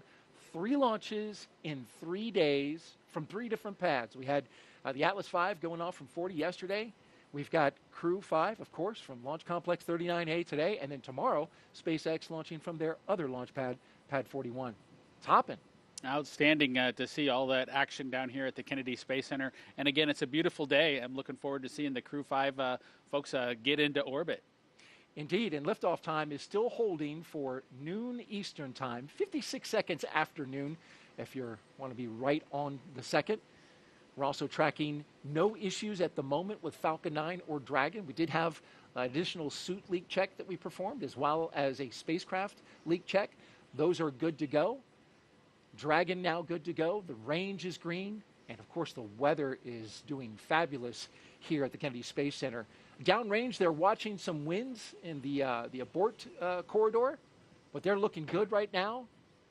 And so the crew of Crew-5, talking about Commander Nicole Mann, pilot Josh Cassada, and mission specialist Koichi Wakata and Anna Kikina, well, they donned their spacesuits in the historic crew quarters suit-up room this morning. They woke up around 4:30 a.m., donned those suits around 7 a.m. They walked out of the crew quarters building as every NASA astronaut has done since Apollo 7. And then they were transported to the pad where they climbed inside the SpaceX Dragon Endurance for its second flight. Now we are seeing them live while they await liftoff. Bob, you lived this with your fellow astronaut, Doug Hurley. What is the crew doing right now at this moment? You know, Daryl, it's a good question at this point. I think you can see on the camera that what the crew is really focused on right now is relaxing. You know, they've had a hectic morning, if you will, one that's very well scripted, one that's very well controlled, but one that causes them to need to be on schedule through all the individual milestones leading up to launch. That part's behind them now, and they're taking a chance to relax and catch their breath before the tanking operations begin here in just a few minutes. Indeed, tanking coming up, as well as the launch escape system checkout and the arming that will follow. The rocket is on the pad, ready to go. And over the next hour, we will conduct a series of polls to get ready for launch. The crew will also, as I mentioned, they'll be arming that launch escape system, and then the fueling of Falcon 9 will begin. Let's talk a little bit about the details of today's flight. Launch, of course, as we mentioned, set for just a few seconds after noon, a little more than an hour from now.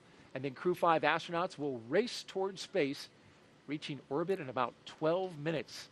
That's followed by a roughly 29-hour flight to dock with the International Space Station, one of the longer transit times to the ISS. And then that docking will happen at 4:57 p.m. Eastern Time tomorrow. And, of course, we'll have coverage of that.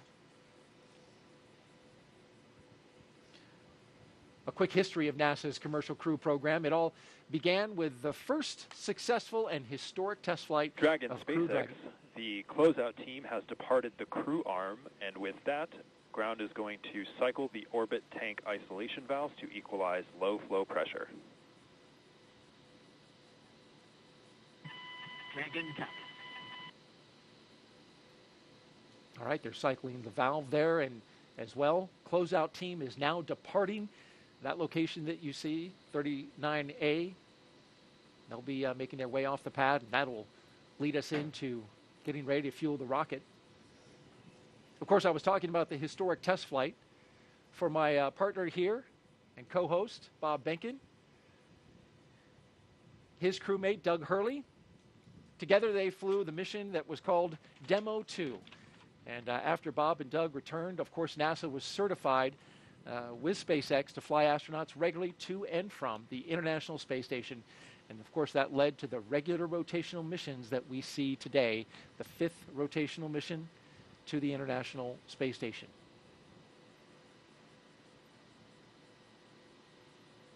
Let's check in now with Kate Tice in California.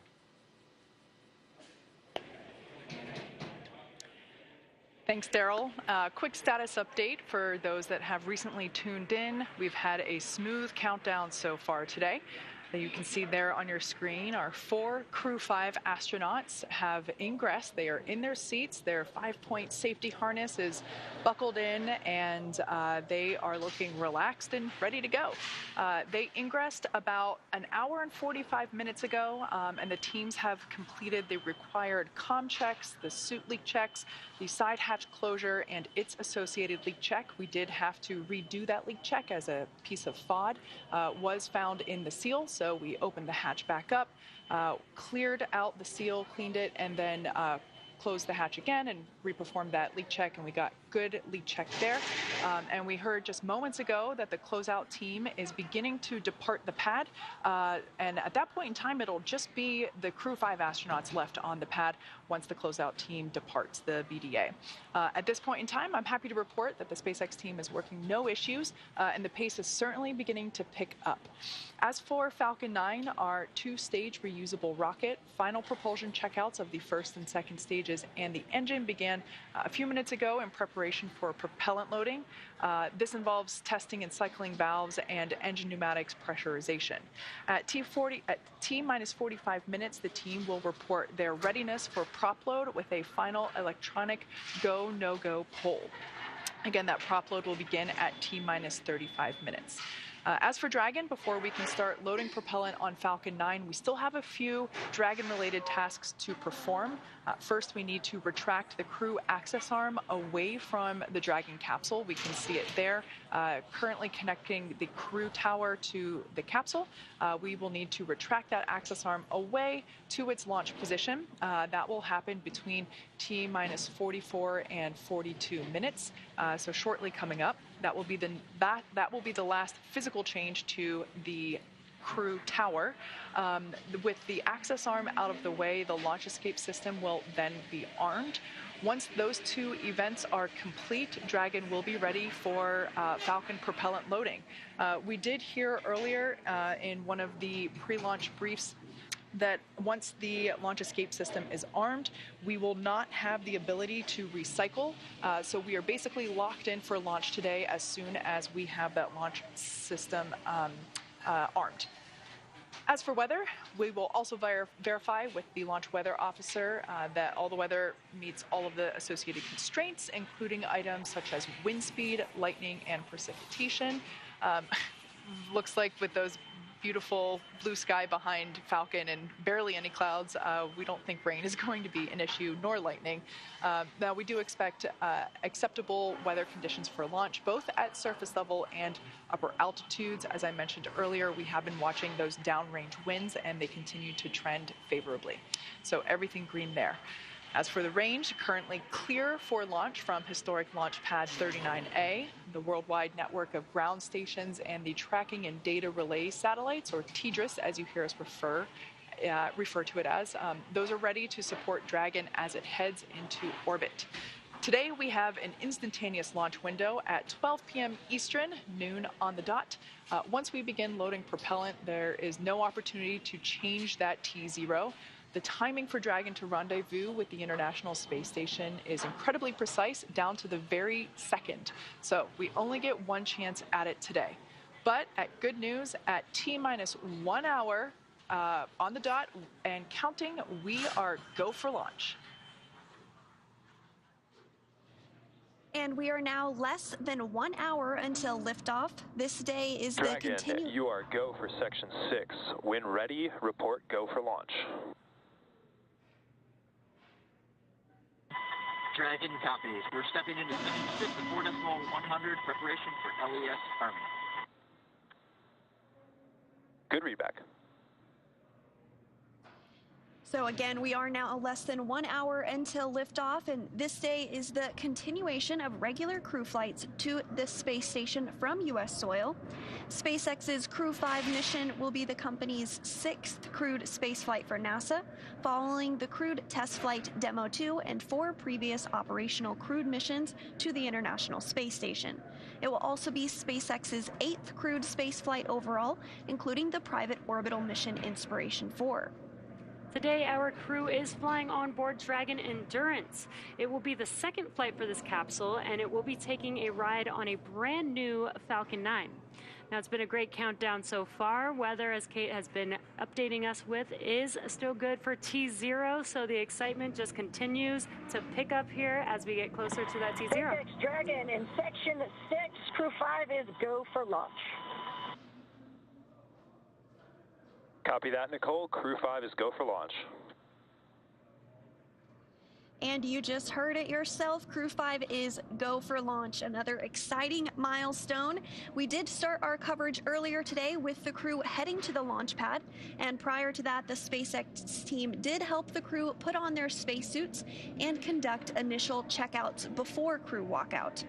Crew walkout was where Nicole, Mann, Josh, Cassada, Koichi, Wakata, and Anya Kikina gave final goodbyes with friends and family gathered outside the operations and checkout building before they began that roughly 20-minute ride to pad 39A.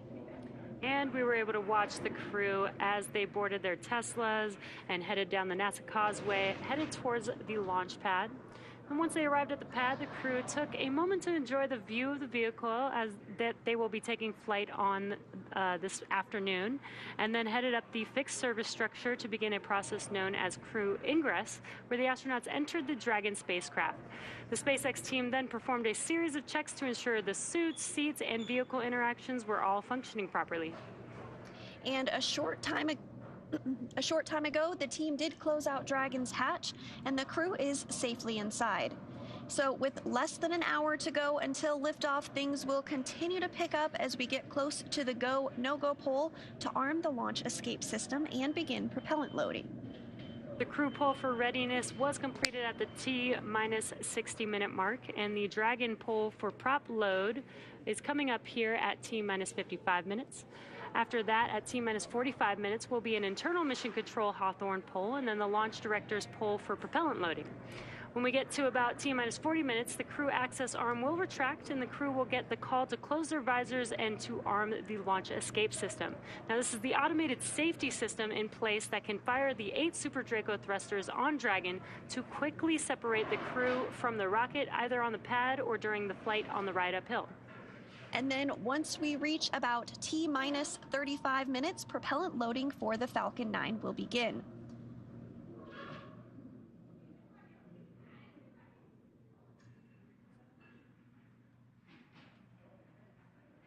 So we did hear that the crew is go for launch. Great news. So with that, let's send it back to the team in Florida. Megan? Great news, guys. So yeah, now I'm joined with Brian Onyate, but I'm going to have him say his title because I think I'm going to mess it up. So you say what you are. Sure. Good morning. Yeah, I'm the Chief of the Utilization and Life Sciences Office here at Kennedy Space Center. Yeah, it was a little long. I was like, I'm going to have him say it. Yep, long title. So I wanted to talk to you about how NASA has been studying plant growth and microgravity for many years now. So tell us about the 2 experiments that Crew-5 is going to be working on while they're on station. Sure. We have 2 experiments going up. One is more of a plant research experiment. We call it Plant Habitat 03. It will be going into the Advanced Plant Habitat. And actually, that plant experiment is doing a generational study. So as you can see, that's the advanced plant habitat, and the plant that is growing in there is called Arabidopsis. It's our model plant, and basically we're going to grow that and get it all the way to seed. And the study is basically getting those seeds, bringing them back, and then reflying those seeds to see what happens. So what's interesting is... And the second picture, right, that we have, that's how you capture the seeds. Yeah, that's how we capture the seeds. What's interesting about those seeds, they're actually the size of pepper. So imagine the pepper that you put on your food, very tiny, very small. So we had to actually develop these capture bags to grab those seeds. So what we're noticing is in a previous experiment, the DNA of the plant actually changed, and it almost seemed like it was trying to protect itself from the environment of space, the harsh environment that's up there. So what we want to study is, can we actually grab those seeds, and will those seeds remember that environment? So when we fly the second generation, will they kind of have a leg up? Will they go already kind of pre-programmed to protect themselves, so that way the plants will thrive in space? That's interesting. Yeah. Why is that something that you wanted to see? What can we learn from that or use? Yeah, so what we can do is, for exploration with NASA, obviously we want to get to the orbiting station around the moon one day, or the surface, or the transit vehicle, or Mars.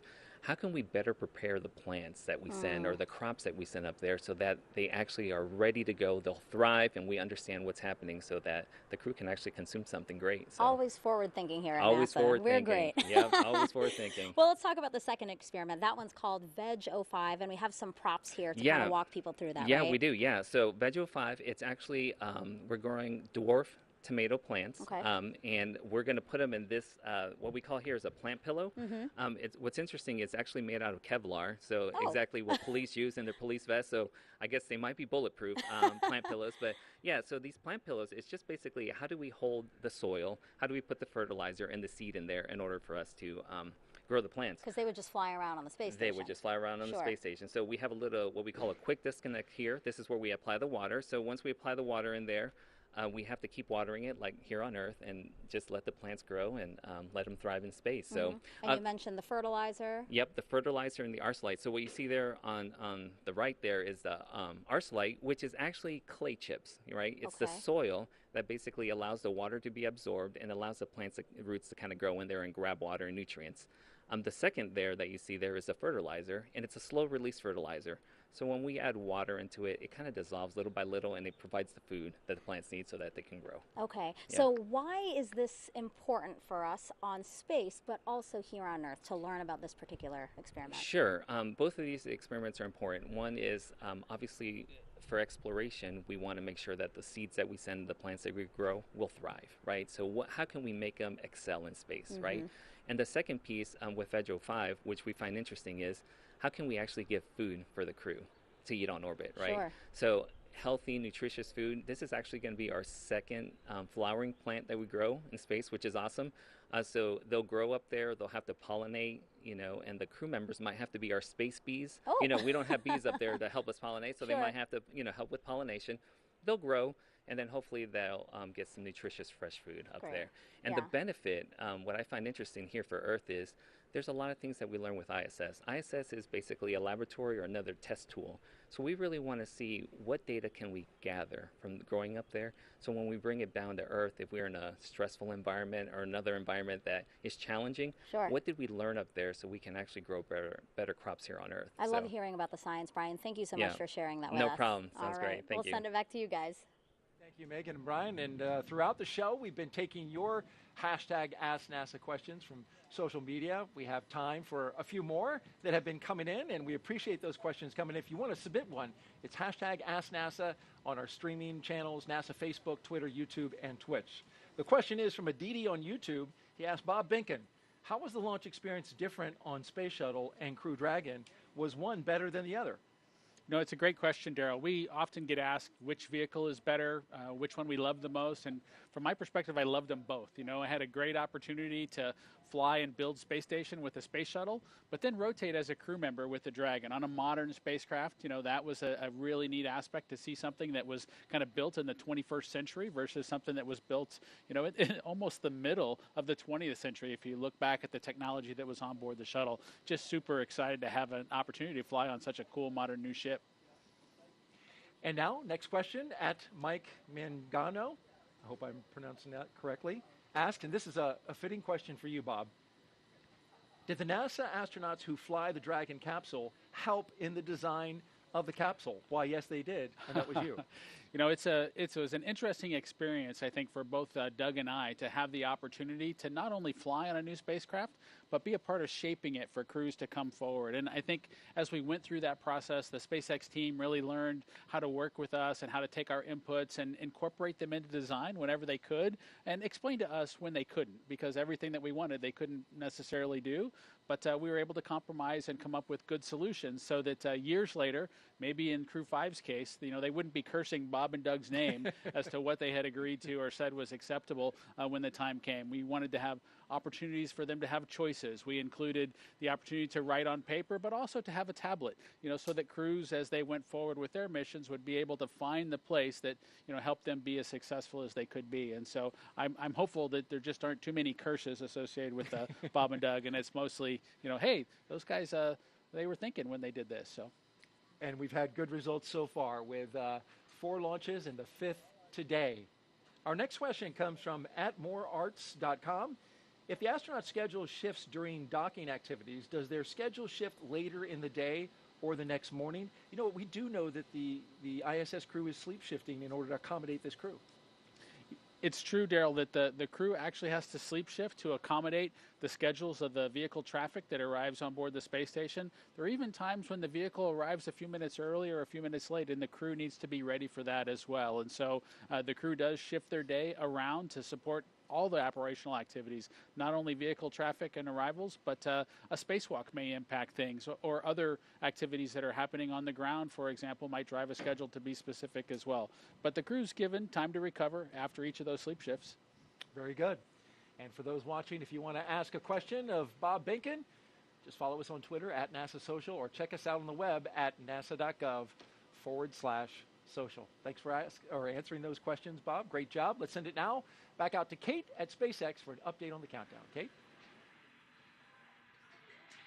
Always love hearing those responses from any astronaut, but especially Bob because he flew on our DM2 mission a couple years ago. So at this point in time, we're now under an hour. We're at T-minus 48 minutes, and the SpaceX launch team is finishing the final review of data from checkouts of Falcon 9 over the last hour. The launch director has verified with the launch weather officer that weather meets propellant loading constraints. So next up will be to poll the team for readiness, both for propellant load and for launch. This will be the last poll before liftoff. The 7 SpaceX responsible engineers, often called REs, indicate that they are go by electronically voting on the online countdown procedure. The launch director, or LD, as you hear it called on the nets, also checks with the Dragon mission director, or MD, and the NASA launch manager to make sure that they are also ready. Earlier, you saw the vehicle assembly building called the VAB. The Falcon and Dragon launch team, as well as key NASA launch members, are in the Launch Control Center adjacent to the VAB. They have a view straight toward Pad 39A through the large windows of Firing Room 4. Now there on screen, you can see the Dragon capsule on the right-hand side. The crew access arm is still in the service position. I've recently heard that the closeout team has departed the tower, and they are in the process of departing the blast danger area. Now, with the crew on board Dragon waiting for next instructions, which will be to stow the crew arm for launch, and the crew arm sequence will be armed and initiated. We should get a good view of the access arm as it Engine swings. operators on countdown. Polling is complete.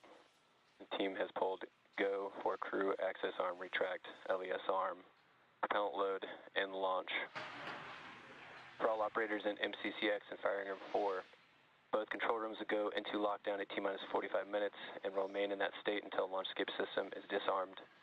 All operators are to remain at their console, maintain a sterile cockpit until MD confirms successful disarming of the launch escape system, following orbit insertion or propellant offload in the event of a scrub. For non-urgent no-go conditions, brief the CE or LD, and they will approve aborting the countdown. For urgent issues affecting the safety of the operation, operators shall call hold, hold, hold to the countdown net. Launch control will abort the launch auto sequence and immediately proceed into launch abort. At T-minus 10 seconds, launch control will be hands-off, relying on automated abort criteria for the remainder of the count. Operators advise the launch director whether structural breakup or fire is imminent or occurring per Dragon manual escape flight rules. Launch control at this time may proceed with arming the crew arm for movement. Launch control copies, proceeding to arm crew arm for movement. All right, quick recap there. All really good news. It sounds like the final poll has been conducted and all of the responsible engineers polled go, as well as the range they polled ready for launch, and the NASA team, the NASA launch team is also ready for launch. So everything continuing to look good. We just heard there that the crew arm, the crew access arm will be armed for retraction, meaning it will move away from the Dragon capsule. Crew access arm retraction started. All right, and there we should get a view of that crew access arm now moving away from Dragon capsule. Again, this will swing out into its launch position. This is the final change to the crew access arm, to the crew tower. Of course, the transporter erector will move away from the rocket as it lifts off and just shortly before liftoff. So that, in fact, will be the last major physical change that we see to the pad. But this crew access arm retraction is the final, will be the final state for the access arm for launch. This retraction should take about a minute to complete.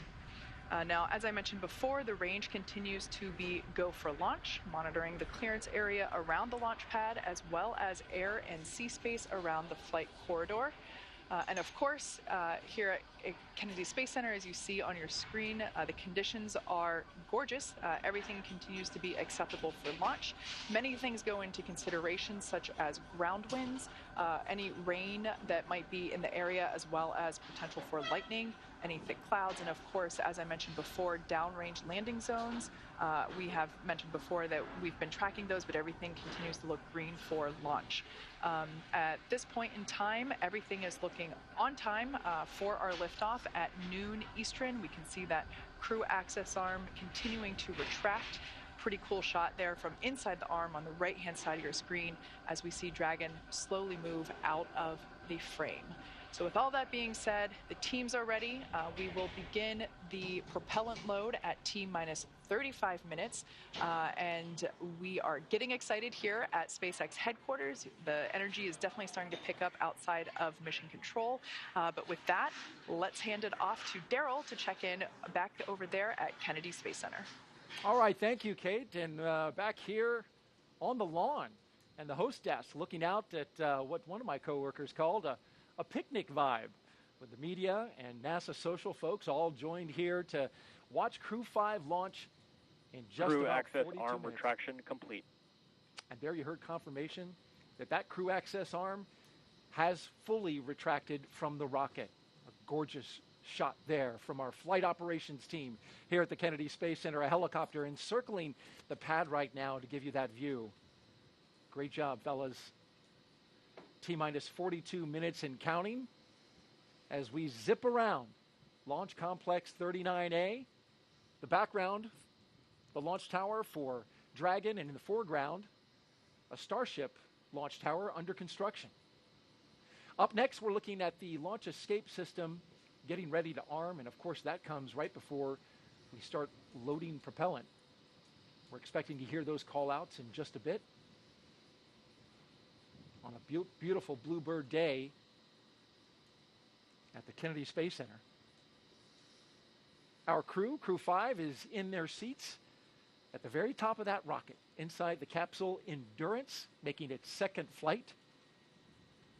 There they are, from left to right. Cosmonaut Kikina, Josh Cassada, Nicole Mann, and Koichi Wakata.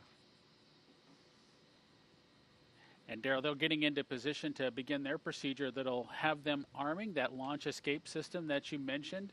They'll be able to hear some clicking of valves and follow along on their display screen as once they've kicked off that procedure, as the vehicle kind of catches up and completes that arming sequence. And as you know, once the fueling operations begin, the crew has to be ready to potentially launch somewhere if there was some sort of a problem. And so that launch escape system needs to be in place and armed in preparation for that fueling operation to begin. That system will stay armed throughout the ascent phase until the crew is actually safely in orbit, allowing them a safe way to escape from the Falcon 9 rocket should there be any sort of a problem with the vehicle. And we're expecting to see the astronauts close their visors and arm the launch escape system that you just talked about, Bob, here in a little over a minute. We'll get the call out from the launch team. You'll also see them ensure that their feet are in the appropriate locked-in position, their straps are tight, because again, should that system be required, they might be going for a pretty significant dynamic ride. But of course, we don't expect that to happen today, but they'll have that system in place just in case as the appropriate safety measure. Yeah, Bob, that launch escape system, powered by Super Draco engines, capable of moving Dragon a half a mile in just 7.5 seconds. Which is equivalent to a peak velocity of 436 miles per hour. I know you know this system well. You were very much briefed and very aware of its capabilities. You want to be able to not only get off the launch pad, but also get off the rocket while in flight. So it's got to move fast. Absolutely, Daryl. And for shuttle systems, the crew would really have to do a lot of manual activities to steer the vehicle through the appropriate escape or abort scenarios, as we talked about them in those days.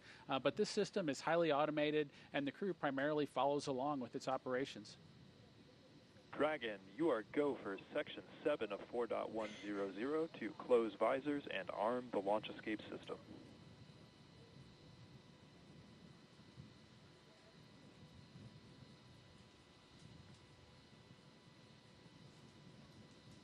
SpaceX Dragon copies stepping into Section 7.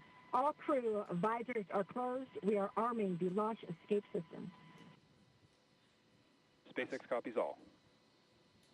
That's Commander Nicole Mann reporting back and confirming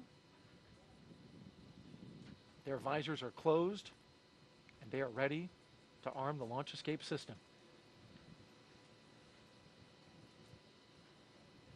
And you can see the crew members pulling their straps and ensuring that they are buckled in, because from a crew perspective, that relaxation period that I talked about earlier is now over. Yeah, it's all business now. Want to make sure that you're in your seat firm and tight for the operation of fueling. This is also the part of the operation that starts to be a little bit different than training. You know, you really can't capture the This tones. is MD on countdown 1. Launch escape system is verified armed. All right, we got the verification of the armed escape system.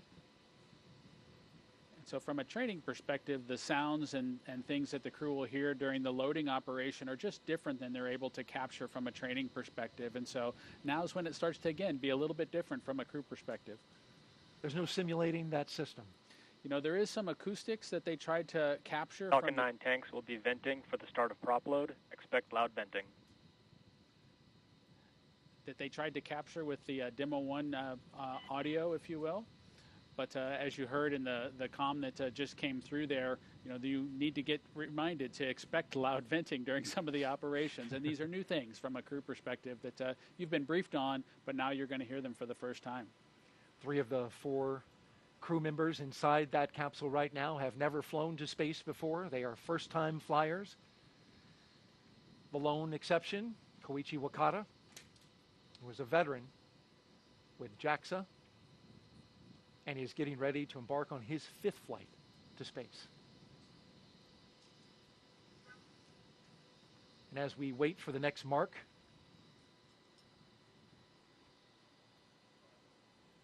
you know, the crew's experience, whether it's a space shuttle or a Soyuz or the Dragon vehicle or Starliner or Artemis, as we move towards that, these experiences are all slightly different. And so I'm excited to hear, you know, Koichi's discussion as he tries to balance and describe all 3 of them side by side when he gets back from this mission. Would love to hear him talk about the comparisons. There's only a few astronauts like him, right, that have been able to fly on all 3 vehicles.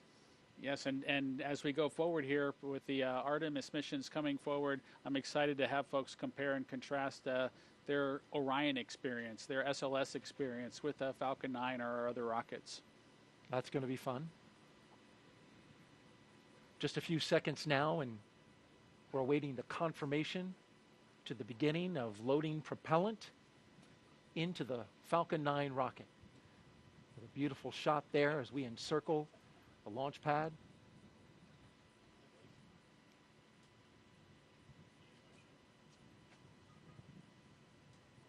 Just a few more seconds until that call out.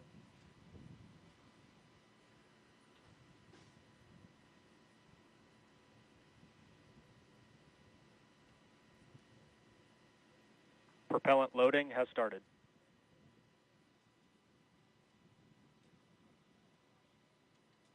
And so it begins. The loading of propellant aboard the Falcon 9 rocket, liquid oxygen and RP-1. Got your propellant and your oxidizer, which blended together make quite the combustion. Millions of pounds of thrust to get Crew-5 into space.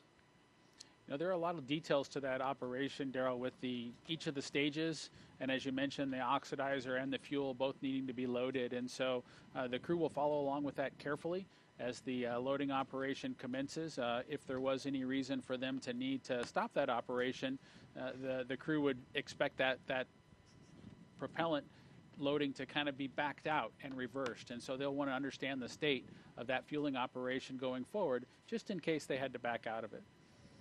And we got a social question now from @Grant B117, who asks, how long does it take to complete the fueling operations? know, it's a great question, Daryl, and they started it at 35 minutes because that's really prior to liftoff, because that's how long it takes for the loading operations to kind of get executed. The crew goes through the process, the ground team, of loading that propellant, ensuring that they get the proper commodities on board. The actual sequencing of things might be affected a little bit by the temperature on a given day, but they have that process well monitored, and they begin at 35 minutes because that's how long it takes to get the rocket all fueled up. Thank you for asking, or for answering those questions, and to you out there for asking the questions. Keep them coming. #AskNASA on our various social platforms. And again, now that fueling for Falcon 9 has started, that means the 8 Super Draco engines inside Crew-Dragon are ready, if needed, to launch the capsule away from Falcon 9 in an instant, should there be any kind of emergency associated with the rocket or the pad.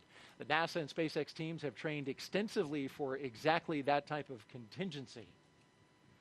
And so now let's go over to Kate Tice at SpaceX headquarters in Hawthorne for another operations update. Kate? Thanks, Daryl. You can probably tell by the background noise that things are starting to get more exciting now that we're just practically 30 minutes away from launch of Crew-5, certainly counting down the final minutes. Everything's still looking good for Falcon 9 and Dragon. With that launch escape system now armed, we are heading for an on-time launch just 32 minutes from now. As you saw, Falcon 9 propellant load began right on time at T-minus 35 minutes. The first and second stages of Falcon 9 are each loaded with 2 liquid propellants. One is fuel, which is loaded into a tank at the bottom of each stage, and the other is an oxidizer, and that's loaded into a tank at the top of each stage. The fuel that we use to power the Merlin engines is a refined kerosene referred to as RP1, or Rocket Propellant 1. The oxidizer loaded on each stage is a densified liquid oxygen, or LOX. Densified means that it's kept much colder than typical for launch vehicles, and it takes up less volume. And as such, this allows for more oxidizer to be loaded into the first and second stages. Now, to ignite the fuel and oxidizer in the Merlin rocket engine, we use an ignition fluid called TTEB. When TTEB comes into contact with oxygen, it burns, giving off a green-colored flame. Once we have that flame going, we add in the kerosene fuel to the Merlin chamber, and the engine ramps up to full power. You might actually be able to see that green flash just as the second stage engine ignites following stage separation, which is expected to happen about 2 minutes and 48 seconds into flight. Right now, we're topping off helium into pressure vessels on both stages. This is used to pressurize tanks in flight as propellant is pulled out of those tanks by the Merlin turbo pumps. Now, on board the spacecraft, the astronauts are monitoring systems from their crew monitors. Stage 1 cryo-helium loading has started. All right, there we just heard that the cryo-helium load has begun. Again, that is going into those pressure vessels that I mentioned earlier. Now, the crew training simulator has included playback of the sounds that were recorded in a previous Dragon capsule during recent flights. So all of the pops and the hisses that the vehicle puts out, all the crew has heard those before, though not live. So they are prepared for all the noises, the extra noises that they're now hearing. As for the range, continues to report no problems. They are go to support launch. Weather also clearly looking great. I think we're actually seeing even fewer clouds than we were about 20 minutes ago. We had a less than 10% chance or probability of violation of our weather constraints, also known as a POV. So that's really good. That is for the launch site conditions. We are also tracking downrange weather conditions as well as launch sites around the world in the unlikely event that Dragon needs to escape. Now, as a reminder, today we have an instantaneous launch time because we're heading to the International Space Station. So at this point in time, if we hear a hold for any reason, we will have to stand down and target our backup launch opportunity, which is tomorrow, just under 24 hours from today's planned launch. At this point in time, at just under T-minus 30 minutes till launch, let's turn it back over to Jesse and Sandra for an overview of what's to come until liftoff. Great. Thanks, Kate. Always great to hear that we've got good weather and it looks beautiful over there at KSC. For Crew-5, the astronauts' flight to station will take about 29 hours. And as we await T0 in just about 28 minutes from now, the ground operations team is doing a series of system checks to make sure both Dragon and Falcon 9 are ready for launch. You're looking at a live view of our teams at the Cape as they prepare for liftoff. And as we wait for the launch clock to hit 0, we want to give you an overview of what the ascent portion of the mission will look like. Now, once we hit T0 and a successful launch occurs, we will watch Falcon 9 and Dragon lift off from historic launch pad 39A and make their ascent. About 50 seconds into flight, Falcon's 9 engines will throttle down to help pass through the period of maximum dynamic pressure on the rocket, or what we typically refer to as max Q. At this point in time, the vehicle will be going supersonic. Now, once we're through the period of maximum dynamic pressure, we can throttle up our 9 Merlin engines again. From there, at about 2.5 minutes into flight, we have a series of 3 events that will happen in rapid succession.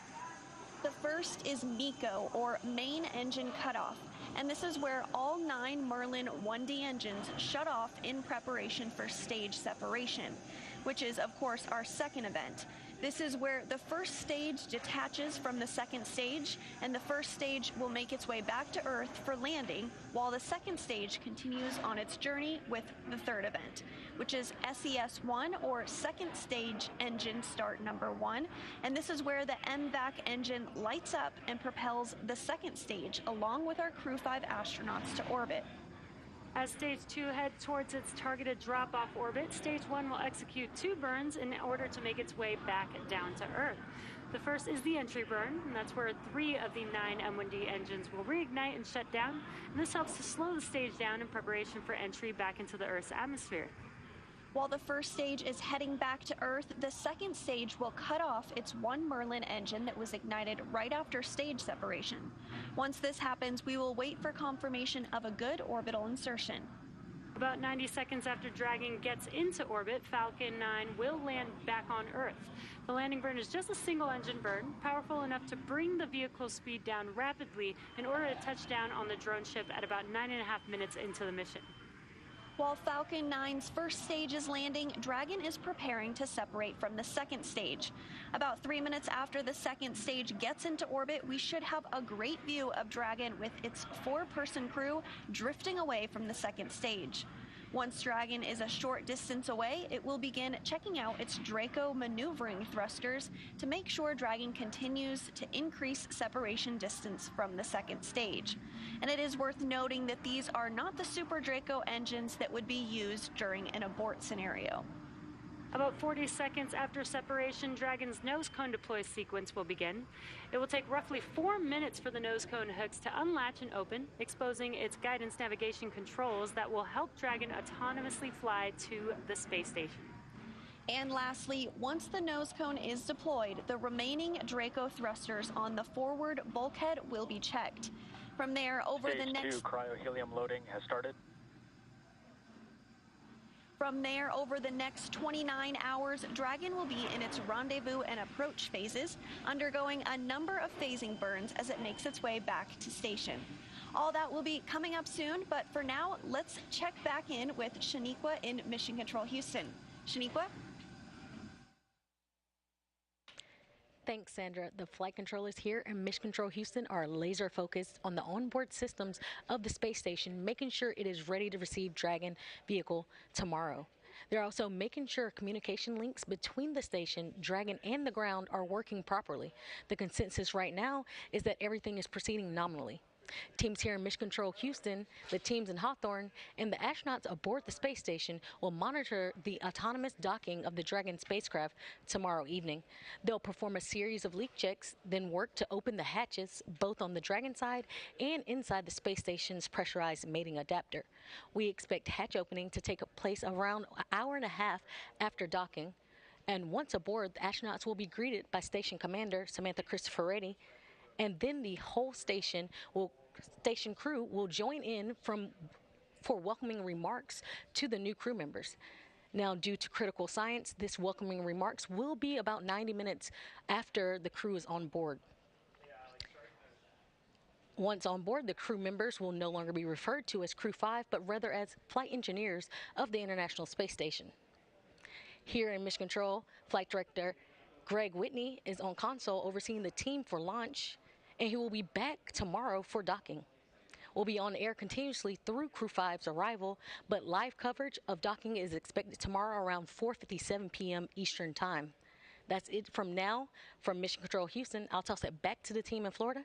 Daryl, how's it looking? Well, it's wonderful out here, Shaniqua. Wish you could be here. We got picnic weather out here at the press site and Launch Complex 39, where we are looking out for the launch of Crew-5 from historic Launch Complex 39A, a beautiful sweeping shot of the lawn where we have our special guests. The media are here. We've got NASA social folks who are out on the lawn, and of course, me and Bob. Bob's riding shotgun here as we take our coverage to the next level at the final 23 minutes of liftoff. Now, from the countdown, rather. We are just seconds away from the 5th astronaut rotation mission to the International Space Station under NASA's Commercial Crew Program. Commander Nicole Mann, pilot Josh Cassada, and mission specialist Koichi Wakata and Anna Kikina are strapped into their seats inside the Dragon Endurance at the very top of this rocket here. We are listening in to the communications as they talk live to the Falcon 9 team. The rocket is fueling. The operation is doing well. And the launch escape system is armed. Of course, that means Dragon is prepared to launch itself away from the Falcon 9 rocket in case of an emergency on the pad or after liftoff. So far, operations looking and sounding as expected. And we are counting down to our liftoff at just after noon, 12 p.m. and 57 seconds after the hour Eastern Time. There was a 1-second adjustment. That's pretty typical as happens when we get to this stage of the mission. The mission is the continuation of rotational crew flights to the International Space Station from U.S. soil on private rockets and spacecraft. Of course, this would not have been possible without the success of the NASA SpaceX Demo 2 test flight now 2 years ago, and of course the safe delivery and return of crews 1, 2, 3, and eventually here in about a week, Crew 4. Of course, we're happy to have the pilot from Demo 2, and that's Bob Binken. Appreciate you being here, been giving us some great thoughts and explanations about everything that's been happening. Well, thank you, Daryl. I'm super excited to be here for Crew-5 and get a chance to relive my experience during the Demo 2 mission. And it's been a great one so far. We've watched the crew get into the capsule. We've watched, they worked through a couple of issues early on, but those have been cleared. A suit leak check and a hatch leak check that had to be double checked. Now we're rolling along and moving towards liftoff. A couple things that are coming up as we count down. We're going to have stage 2 RP1 load complete. That's in 20 seconds. A few seconds later, we'll get strong back chill. That will begin in order to set the stage for the stage 2 liquid oxygen load.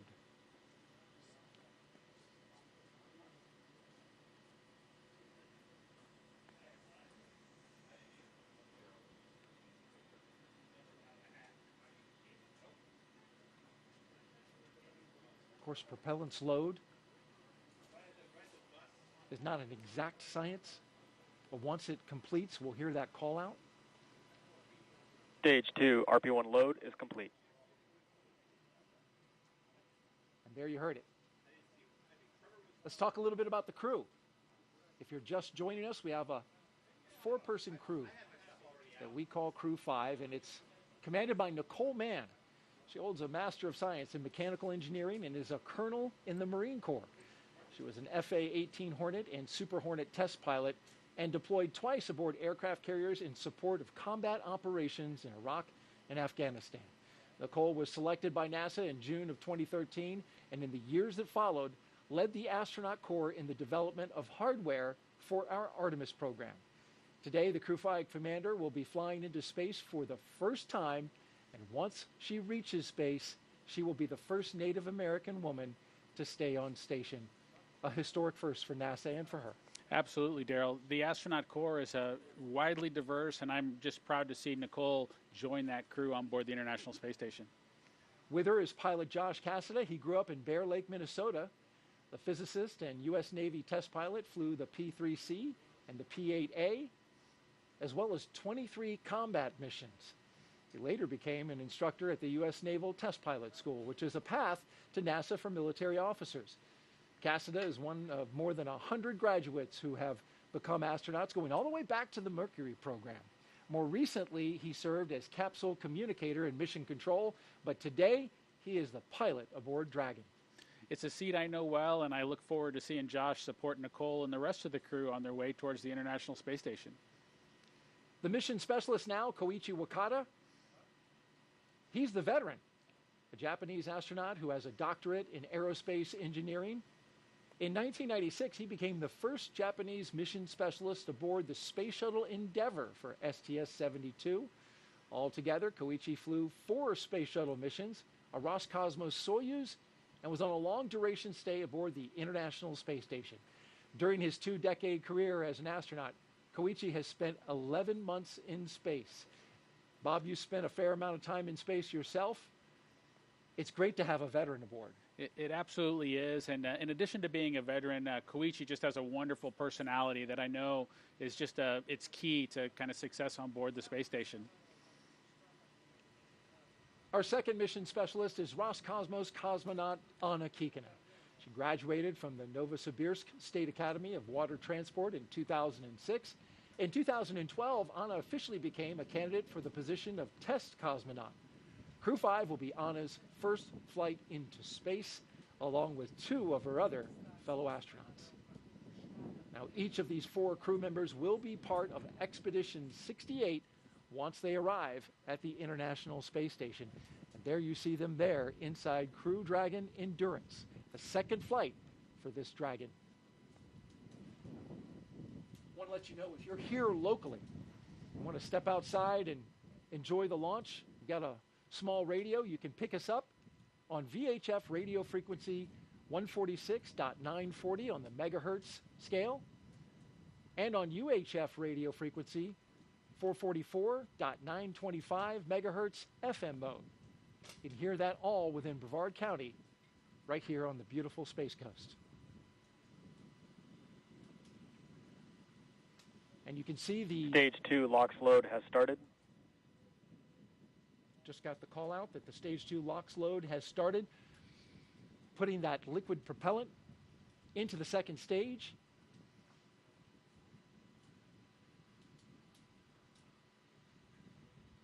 Let's check back in with Kate Tice and get an update from Hawthorne. Kate? Thanks, Daryl. We are T-minus 16 minutes away from launch, and everything continues to look great for Falcon 9 and Dragon. Falcon 9 began prop load at T-minus 35 minutes. The loading of RP-1 fuel on the second stage is complete. That finished at T-minus 20 minutes. Fuel loading continues on the first stage. It is almost complete. That should be wrapping up here momentarily. Densified liquid oxygen loading is underway on both the first and second stages. Those look to be about 80% on the first stage, and has only just recently begun on the second stage, so not much there yet. That will wrap up at T-minus 3 minutes and T-minus 2 minutes respectively. Now, as for checkouts of thrust vector controllers, what we call TVC wiggles, those are coming up. We basically check to make sure that the thrust vector controllers are able to actuate the engines themselves. That's what helps create gimbal for those engines, and gimbaling is actually how Falcon 9 steers itself. So those are coming up, along with throttle valve checkouts on the engines. The Dragon mission director and team are currently reporting no issues, so really good on that front. Communication checkouts are complete. The crew access arm is retracted, as we can see there, and the crew is strapped in and ready to go, as you can see there on the right-hand side of your screen. Everybody continuing to monitor prop load there on their crew monitors. Now, final instructions to the crew come at T-minus 10 minutes. At that point, their crew displays will be configured for launch. This setup gives the crew insight into how the launch is proceeding and provides constant updates on vehicle health. At T-minus 5 minutes, we'll hear the call out that will be in terminal count, and at that point, Dragon will transition to internal power. We'll hear continued call-outs on the countdown nets as we get closer to liftoff. As for range, they continue to be go, continuing to monitor the launch corridor, and everything remains green. As for weather, we're looking at 7-mile-per-hour winds at the launch site. And as I said before, as the countdown continues, we are seeing fewer and fewer clouds. Just an absolutely stunning day there at Kennedy Space Center. Let's check back in with Daryl to see the last couple minutes prior to liftoff. Thanks, Kate, and it really couldn't be more perfect out here weather-wise for a launch. How about that, Bob? It just looks absolutely stunning to look out and see the vehicle ready to go, the crew on board strapped in. I'm just super excited for them. And there's a view of the countdown clock and the historic American flag that has been standing there since the space shuttle program. Now you're looking at a pic of Crew-5. Crew-5 flying aboard the Dragon capsule Endurance, and the booster that you see behind them that they're posing with is a brand new one. Actually was damaged in transit from California to Texas, but it was fixed, repaired. Crew did a great job, the SpaceX team, in getting it all ready. And at the time that Falcon 9 launches Dragon to space, the International Space Station will be 260 statute miles over Australia. Crew-5 will then spend the next 21 hours with Mission Control Team that you see there in Houston, standing by, getting ready for the beginning of this mission. They'll spend 29 hours chasing down the International Space Station for a rendezvous at 4:57 p.m. Eastern Time tomorrow evening. One of the longer transits, Bob. It's true. It's a little bit longer than usual, or average, I would say, as we work towards Crew-5. But as the launch dates shift around, that changes the time that you can actually arrive on space station. They've got plenty of consumables, so it should be fun to have some time in space. And when they arrive tomorrow evening, we'll have live coverage on NASA TV of docking, as well as the Crew-5 welcome ceremony at 8:15 p.m. Eastern Time, 7:15 p.m. Central.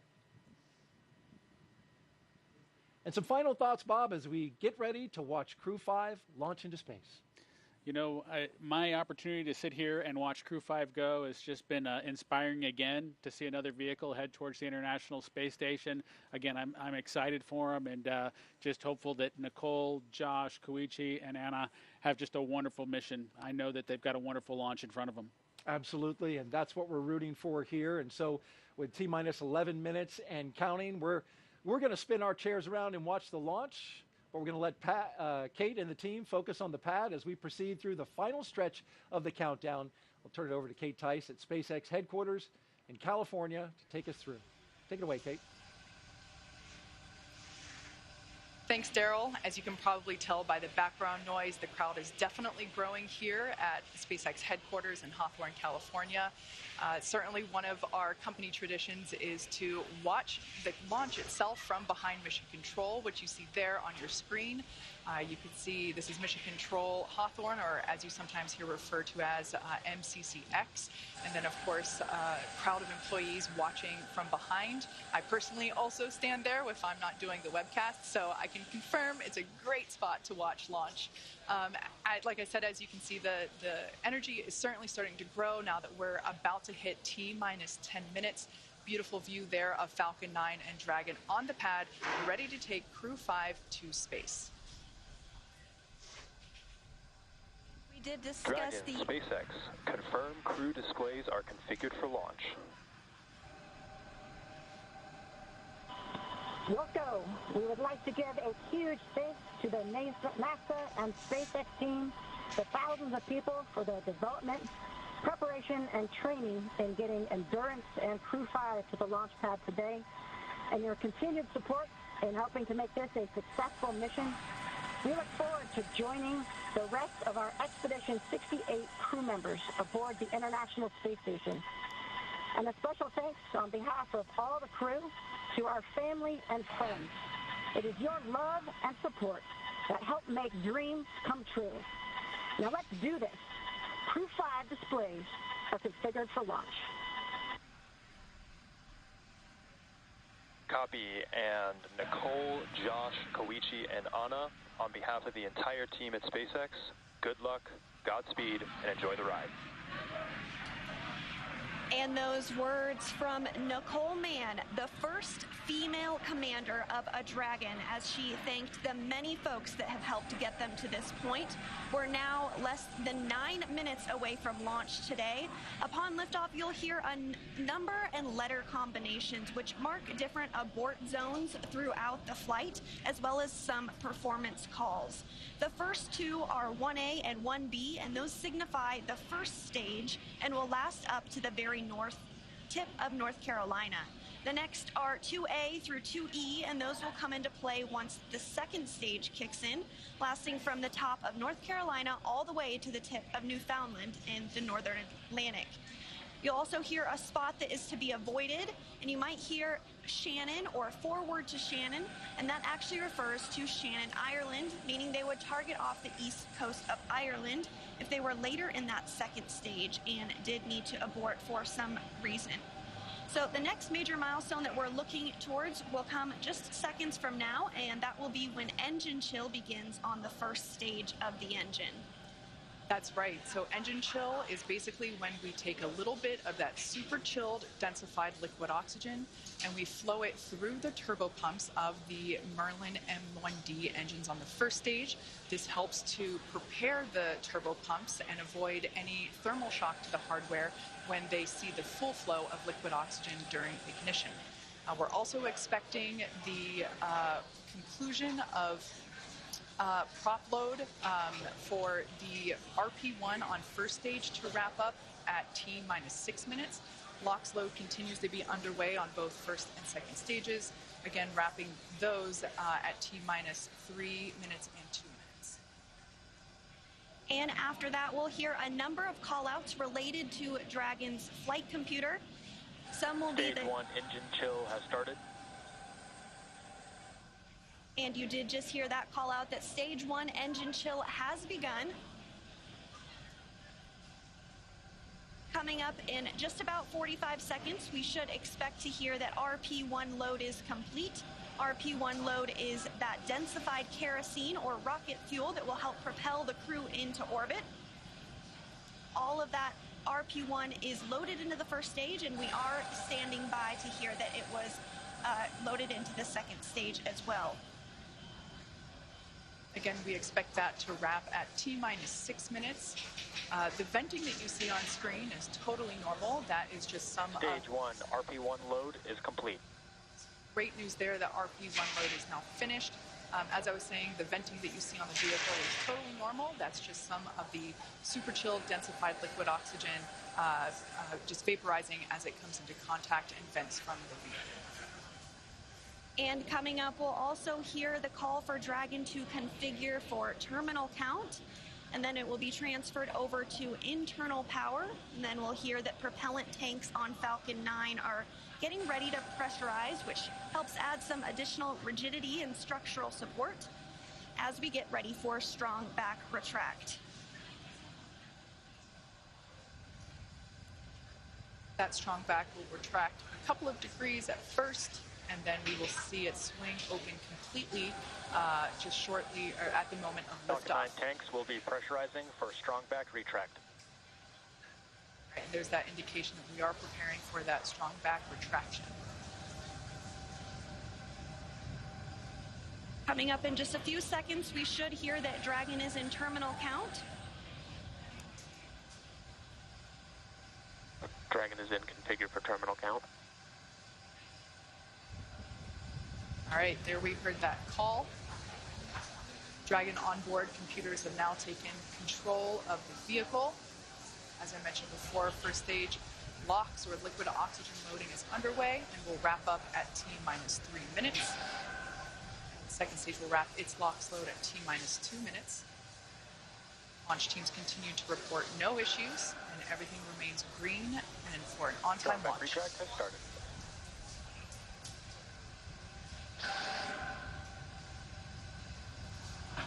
And here in just a couple seconds, you might be able to see the strong back arm as it does begin to retract. As Kate said, it will recline 2 degrees. We can just barely make out that the clamp arms are now beginning to move.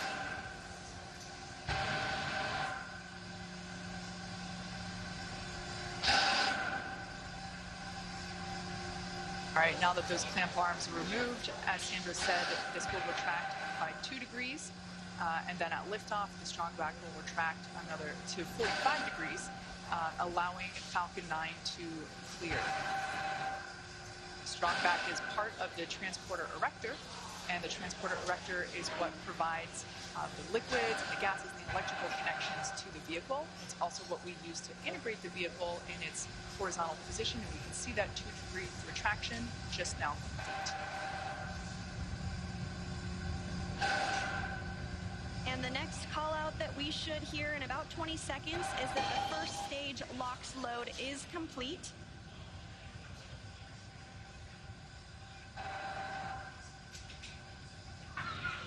Stage 1 LOX load is complete. And there we go, all of the oxidizer loaded on stage 1. Soon we'll hear that stage 2 LOX load is complete, and that will be the last propellant call out we'll hear today. Now less than 3 minutes until launch. Dragon is in terminal count and is on internal power.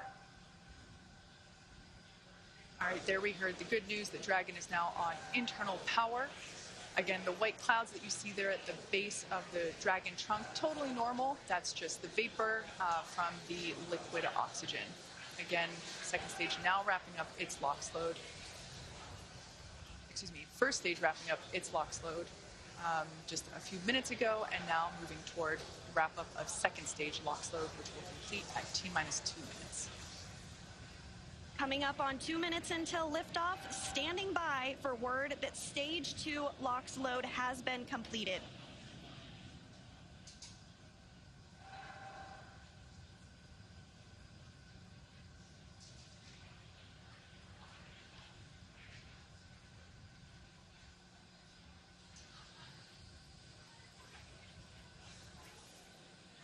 Dragon is in auto idle.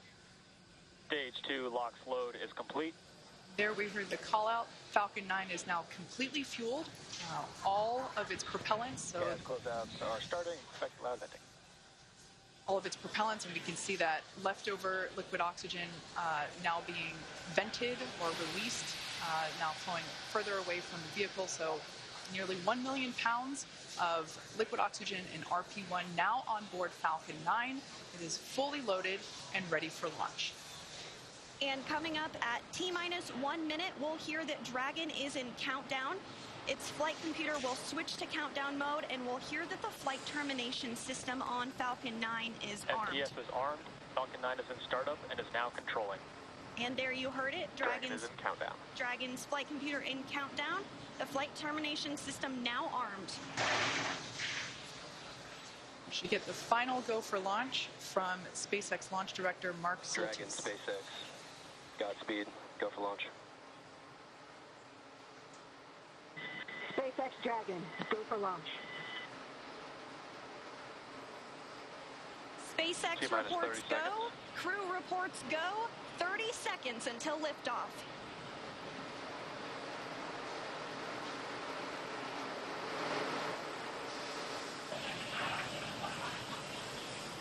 T-minus 15. 10, 9, 8, 7, 6, 5, 4, 3, 2, 1. Ignition. Engines full power.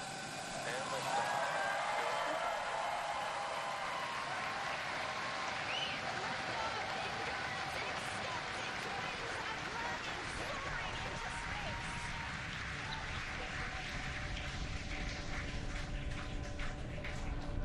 Stage 1 propulsion is nominal. Vehicle is pitching downrange. Stage 1 propulsion is nominal.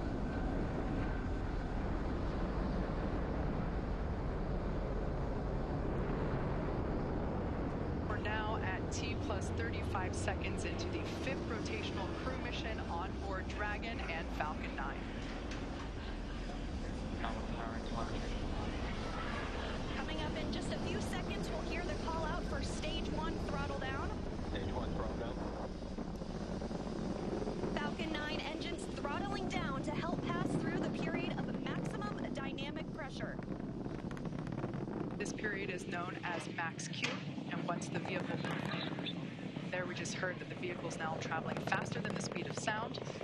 Once through max Q, we'll throttle those Merlin engines back up. Max Q. Stage 1 throttle up. Stage 1 throttle. Stage 1 Bravo. Copy, 1 Bravo. That call out for 1 Bravo means we're in the second and final abort mode for the first stage, continuing to get good performance. The crew is already pulling over 2 Gs. And next up is going to be a couple of events in rapid succession. First will be engine chill on the second stage and back engine. And there you heard that call out. And then we'll have MECO, or main engine cutoff, where the 9 engines igniting will cut off in preparation for second stage separation. Then we'll see the single Merlin vacuum engine on the second stage ignite and continue to carry the Crew-5 astronauts to orbit. Just like we did on first stage, that MVAC chill is intended to help pre-chill the hardware prior to the full flow of that densified liquid oxygen. Stage 1 throttle down. At this point in time, those 9 Merlin engines are beginning to throttle down in preparation for MECO, or main engine cutoff.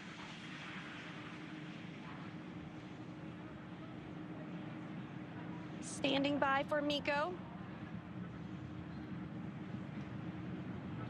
And MECO. Stage 2 Alpha. And stage separation confirmed. Copy, 2 Alpha. There we should see that second engine begin to ignite now. And obviously confirmed by the loud cheer behind us here at Mission Control Hawthorne. And we're also in 2 Alpha for the aborts if needed. Again, second stage is lit and continuing to carry the Crew-5 astronauts into orbit. We're now getting a view of the first stage after that stage separation. The second stage still being illuminated by that single Merlin vacuum engine, and that's on the right-hand side of your screen. First stage on the left-hand side of your screen making its way back to Earth. We will be attempting to land it on our drone ship, which today we are using just read the instructions. Acquisition signal, Bermuda.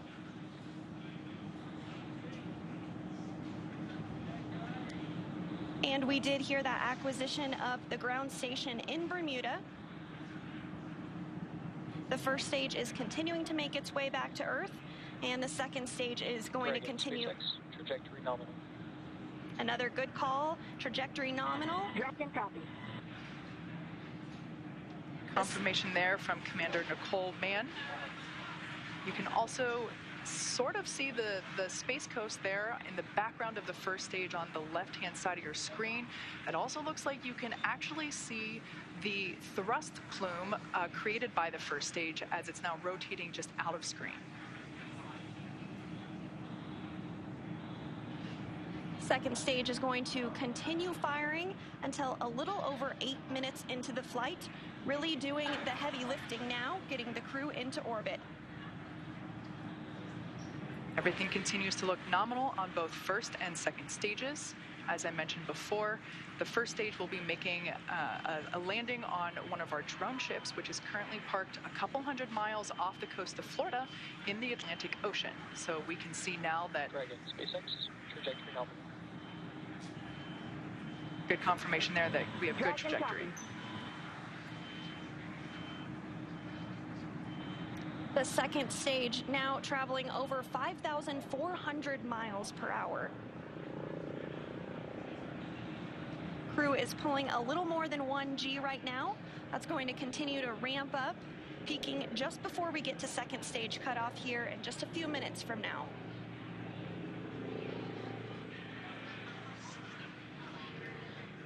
First stage will be performing 2 separate burns, a re-entry burn where we reignite 3 of the Merlin the Merlin M1D engines on the first stage. We ignite the center engine into radial engines to help slow it down as it re-enters the Earth's atmosphere. And then the second final burn, and that will be the landing burn on our drone ship.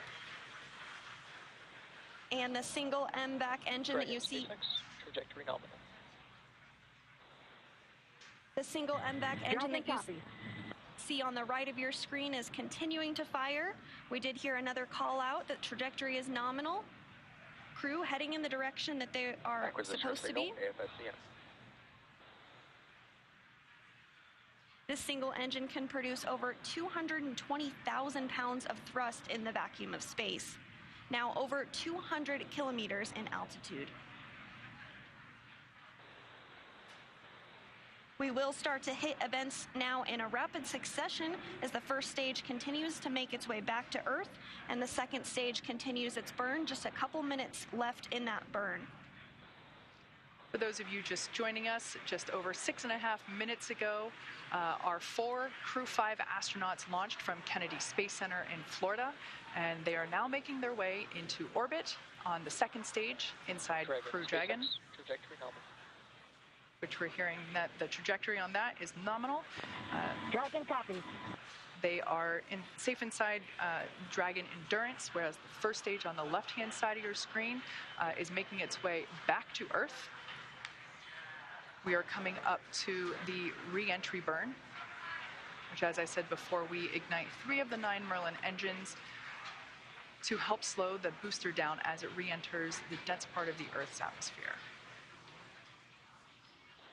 As the entry burn completes, we'll be in the final... Stage 1, entry burn startup. So there we heard the call out. You can there see it on your screen that that entry burn has been initiated.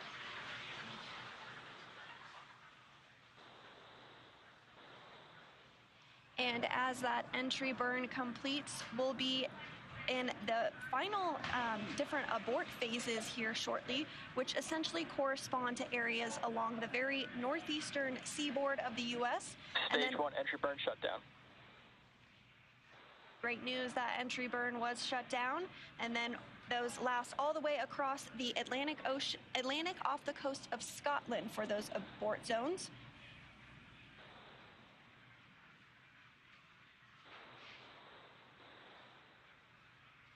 Everything continues to look nominal for both the first and second stages.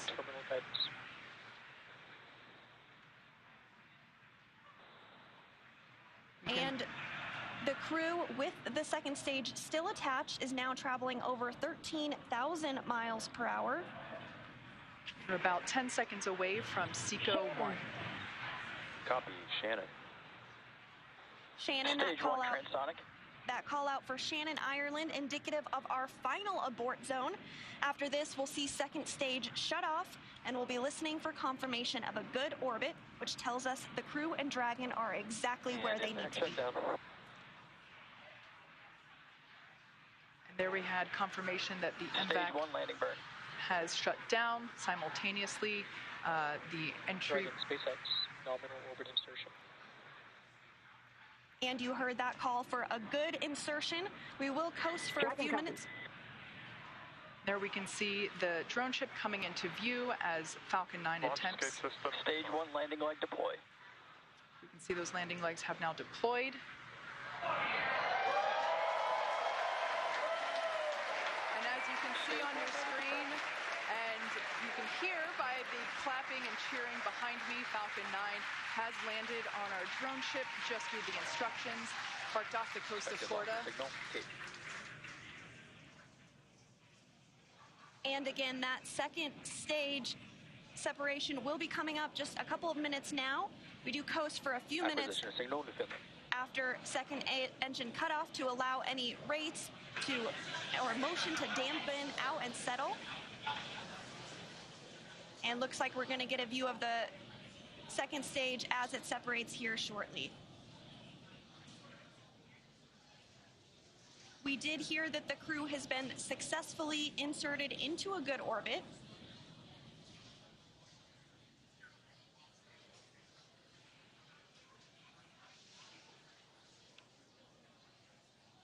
Again, the crew is still attached to the second stage.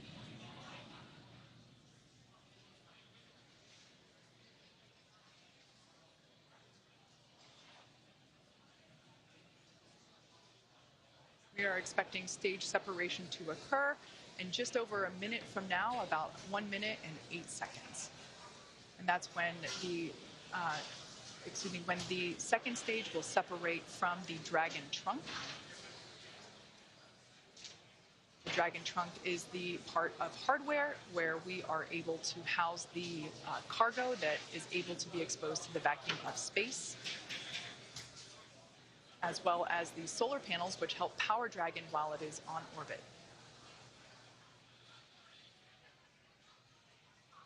Again, that stage separation is now coming up in about 30 seconds. After stage separation, we will have nose cone deployment. Now that Dragon is in the vacuum of space, we will be able to open the nose cone and expose that forward hatch, which is what is utilized to dock autonomously with the International Space Station. And that nose cone does stay closed for the flight uphill to help protect all of the guidance, navigation, and control sensors. We are standing by for second stage separation.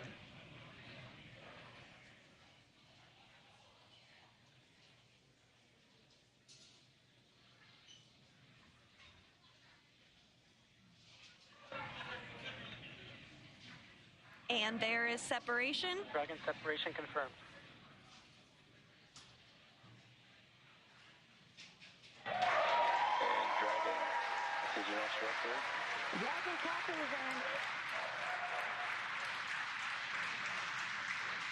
Dragon, this is your launch director on Dragon. On behalf of the entire launch and recovery team, it was an honor, a pleasure to be a part of this mission with you. And while October 3rd may belong to the Mean Girls, October 5th will forever belong to Crew-5. Godspeed, Endurance. Cheers.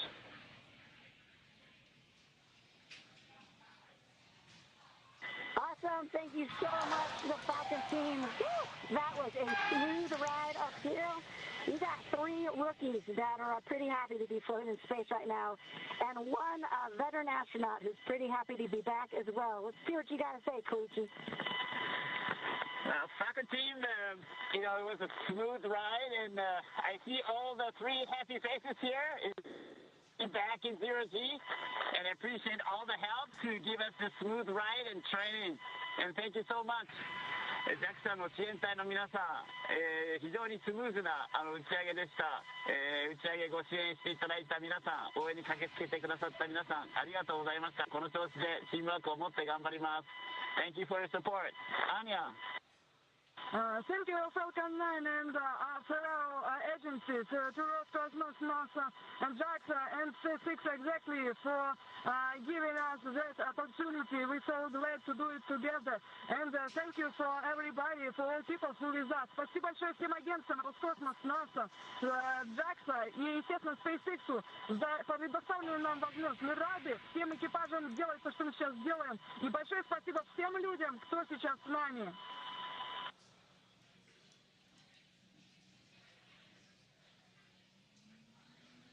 Really nice words there from the Crew-5 crew, as well as... And Dragon, Falcon 9, see you. Thanks for the words. Had a great ride. Have a good mission. We'll see you later. A wonderful Mean Girls reference there by Launch Director Mark Soltis, and then we just heard from Chief Engineer Dan Alex. And we just heard our first Quindar tone, indicating the crew is in space. Dehumidifier activation and service section Draco checkouts. Expected loss of signal, New Hampshire. Dragon copy. And Kate, it did look like we were getting our first views of that microgravity indicator. I did see that as well. And we're getting views now of the crew on orbit, 3 of them for the first time ever. We saw some cheers, some high fives. Looks like they're feeling great.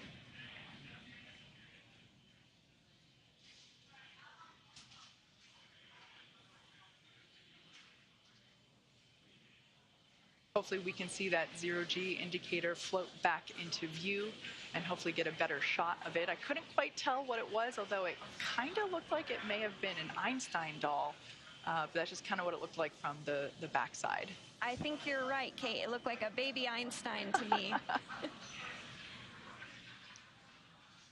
So the next milestone that we're looking ahead towards is the nose cone opening.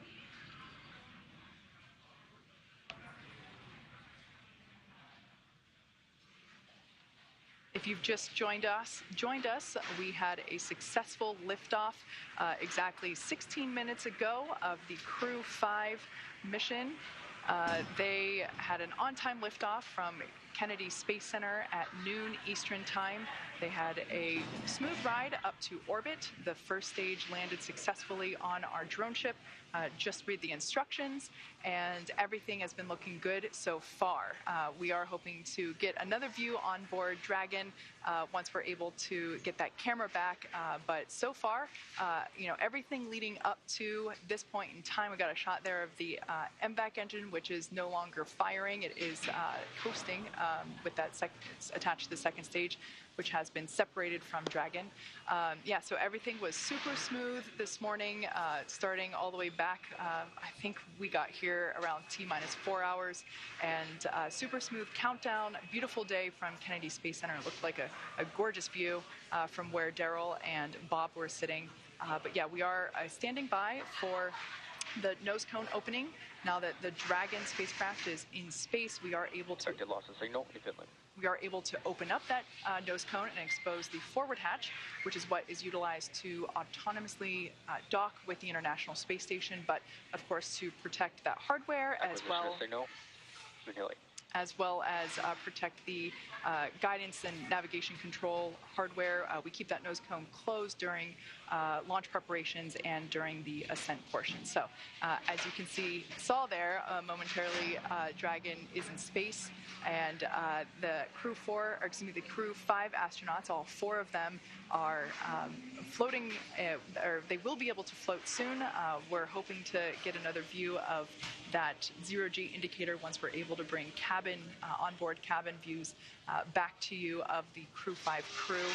We always like to see what the zero-G gravity indicator is. As you saw earlier in the webcast, Bob actually brought the zero-G indicator that he and Doug used on the Demo 2 mission, a lovely sequin dinosaur, which I also have one at my desk. Bob obviously has the one that went to space. Mine is a replica, but we love seeing these zero-G indicators. It's a really nice way to connect those of us on ground with the folks up in space. So as I said before, we are anticipating nose cone deployment shortly. I'm going to do a quick check-in, and there we can see now the nose cone, the hooks have been released, and we see that nose cone moving with a pretty up-close shot.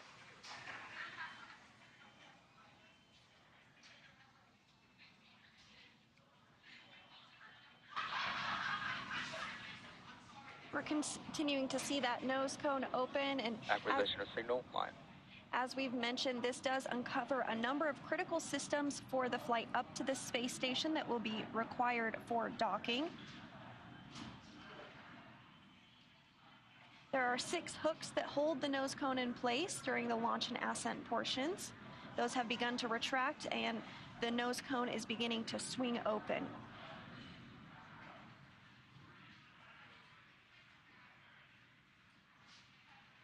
The nose cone is about 2/3 of the way open at this time, so we do expect it to be fully open here shortly.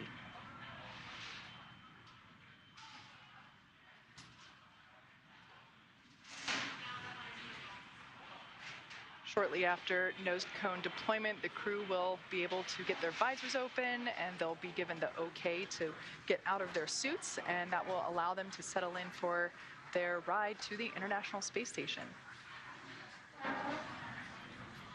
It is about a 29-hour journey for the crew from launch to docking to the space station, but as you said, they'll be able to get out of their suits, get comfortable, get some rest, and just enjoy being in the microgravity environment of space.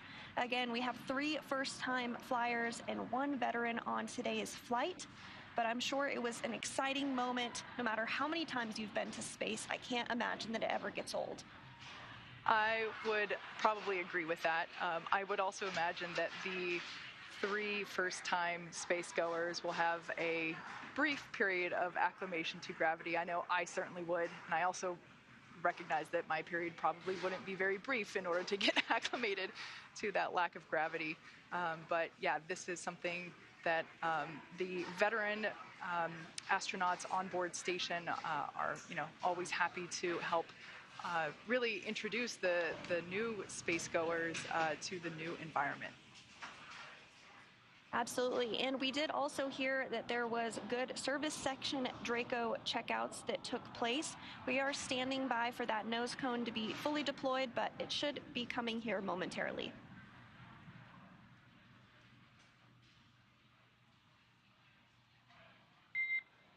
Dragon, we see a nominal nose cone opening, TCS and forward bulkhead Draco checkouts.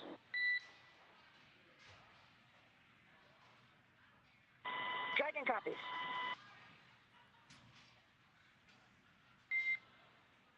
Next burn is the upcoming phase burn per your displays.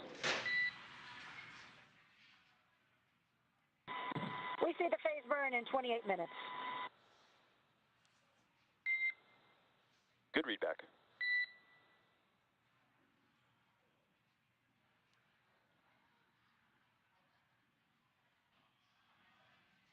So you heard it there. The nose cone has fully been opened successfully. We had some good checkouts on the Draco thrusters, on the service section Draco thrusters rather, and we also had nominal forward bulkhead checkouts. That's right, and the astronauts should be getting the okay to doff or remove their suits in about 6 or 7 minutes. I would imagine that, as Sandra mentioned before, we do have 3 space newbies on board today.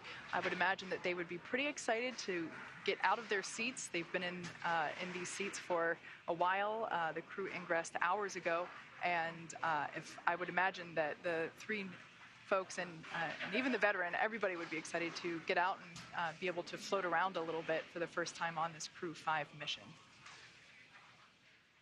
Yes, absolutely. And you do see the crew working through some procedures there on the touchpads that they do have in front of them. They'll continue to have those available for them throughout their flight uphill. Again, this is going to be about a 29-hour launch to docking for Crew-5.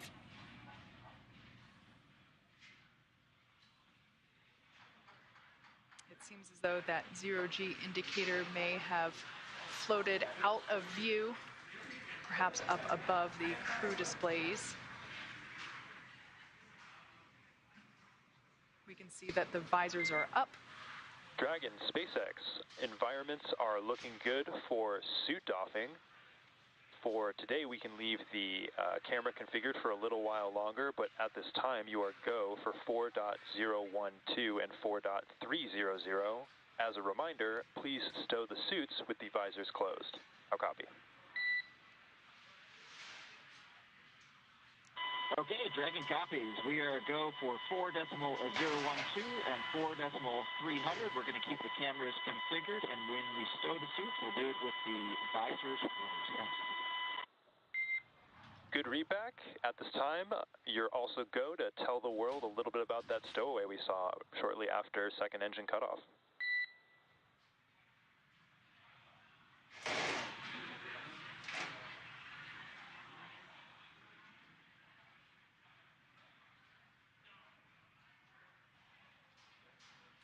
So we're standing by for a few words from the crew about that zero-G indicator.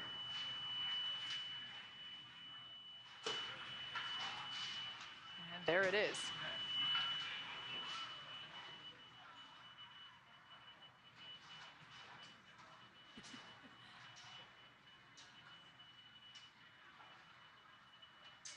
SpaceX Dragon back in the ground. We missed the last part of your transmission.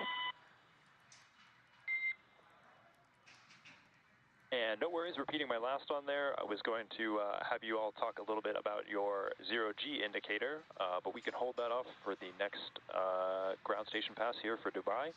At this time, what I'll do is I'll take the cameras external for suit doffing, and then you let me know when they're allowed to come back on board.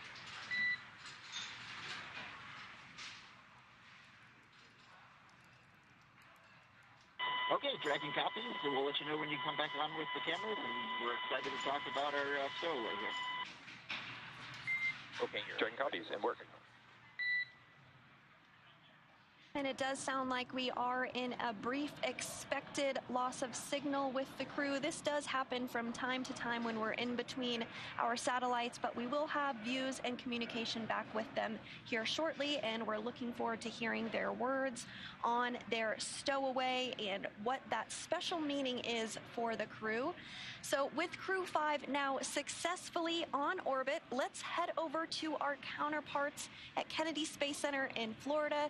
Daryl, it was spectacular to watch this launch from here in Hawthorne, but tell me, what was it like to see it on the ground?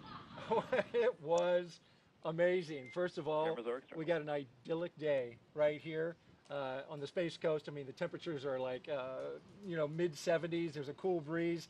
Phenomenal launch. Bob, I want to get your thoughts. You've flown, you've watched. This was pretty perfect. No, this was just outstanding. It was picturesque, with the blue sky, the blue background, a beautiful day here in Florida. The only thing I wish was that I was there with them, because that is the one place that is better to watch a launch from than right here at the Kennedy Space Center is on board the rocket ship. I got to believe that. And though we weren't on board, we did get to watch the views as we were going up and saw them land the booster, which, by the way, that booster also going to be SpaceX's and NASA's Crew-6 booster. So more the reuse, NASA taking advantage of that as well. Absolutely. Every chance that we get to reuse a capsule or reuse a booster kind of drives down costs and increases the opportunity for more folks to fly in space.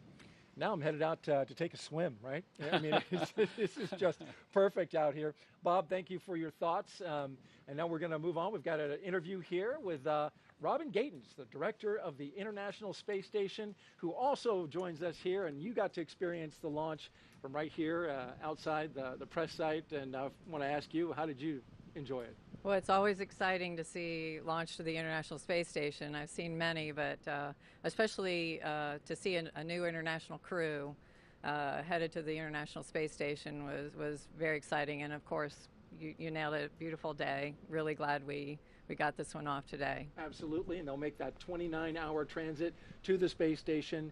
You're the director of the International Space Station, so I want to ask you, I heard there's a book coming out that's there have been books before about the International Space Station, but a new one's coming out.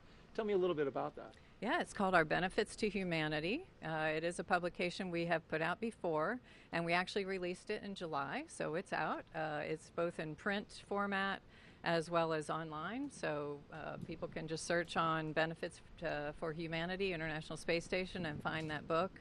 And it highlights all of the wonderful research that's going on the space station.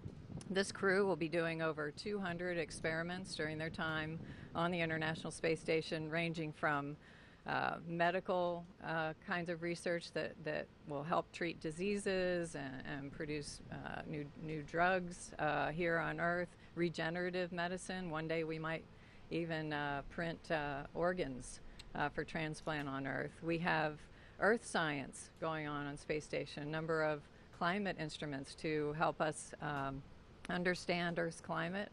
Really exciting results. This is truly what we call the decade of results on the International Space Station, where we're building on past lessons and capabilities to just compound the results that we're able to get out of the space station. And 235 investigations, 76 new ones, and you mentioned the decade. 2 decades, more than 2 decades, the International Space Station has been operating. You mentioned some of the science that they're going to be doing. I'm wondering if you have a favorite that you've kind of identified, like, oh, I can't wait to find out the results of that. Well, I've been tracking a lot of them. I'm really excited about some of the medical things. We're flying again a payload by a company called Lambda Vision, and they're producing retinal implants that could be used to help patients with ocular degeneration. So that's really exciting. I'm excited about what we're learning, with respect to the climate. We got brand new climate instruments up on board. We've got companies